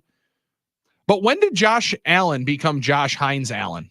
Did he just get sick and tired of people calling him pass rusher Josh Allen? Yes. Okay. I was wondering if it was that simple. He was so sick of the Josh Allen game. Every year when the Jaguars and the Bills play, it's the Josh Allen game because Josh Allen gets to sack Josh Allen, and the world just stops spinning, blows for a split second. Scott and everywhere, and a butterfly grows its wings. Like all kinds of crazy stuff happens. You can just hear the desk Scott Hansen is doing red zone under, and you're like, Josh Allen sacks Josh Allen. I'm like, okay, awesome. That happens each and every year. Then I'm looking, and I do love the addition to a lot of uniforms that you've seen this year of like Allen 2, right? Allen the second, Allen Senior. Hines Allen, just dropping a whole new name in there, is totally different. We've heard guys change the pronunciation of their name. We've obviously seen players completely change their name. I didn't know you just added one. He's like, oh, you know what? I'm going to hyphenate this bad boy. Maybe he got married. I don't know, but it's a fascinating development. Wow. Okay. So I didn't think maybe he got married and then chose to hyphenate his name with her name. And put her name first. But I was under the impression that he was Hines Allen his whole life and just got tired of having that real long name tag on the back. Oh, good call. Because listen, I got some nieces and nephews, and their last names are Incravati Dettinger, and there's not even enough blocks on the DMV card to fill out for your license to go Incravati / Dettinger. It's too long. Yeah, there's no chance. So because of that, I think they'll end up picking at some point in time which one they want to rock. So I always thought when it went Hines - Allen, he was like, I'm tired of the Hines Allen. Every time I sign a check or something like that on the back, I got to put it all down. Yeah. But no, I just want to go Allen and make it simple for myself. Oh, yeah, that's what I thought it was. And now he's just got so tired of the other Josh Allen being said so many times. He's like, all right, let's get something else in here. Make this thing fresh. Let's change this thing up. I thought he was trying to work a trade to the Steelers. See, could have been. Yes, maybe Hines Ward is just his favorite player. Or maybe Hines is his middle name. And he's like, you know what? I need to start going by that. That name's way better than my stupid last name. Nobody's ever done that one. That's our Quick Trip takeaway of the day, brought to you by Quick Trip. Need something for dinner tonight? Don't cook. Stop by your local Quick Trip. Pick up a freshly prepared, absolutely delicious take-home meal. You might even find spaghetti, chicken Alfredo, meatballs, salad. No, stick to what you know. Enjoy something good. Spicy chicken sandwiches on sale today, coming up tomorrow. 9 to noon. Be right here. NewNicoletLaw.com talking text line, John, because we got winners on a football Friday. It's going to be a banger. We going to have fun. We're going to have some fun. And Lil Pipe's in here, so you don't even know what we're going to stumble into coming up tomorrow on a football Friday. But I'll tell you this, we'll be better. For John Kuhn, I'm Billy Schmidt, Lil Pipe. It's been 9 to noon. Tim Allen is in for Mike Heller right after this.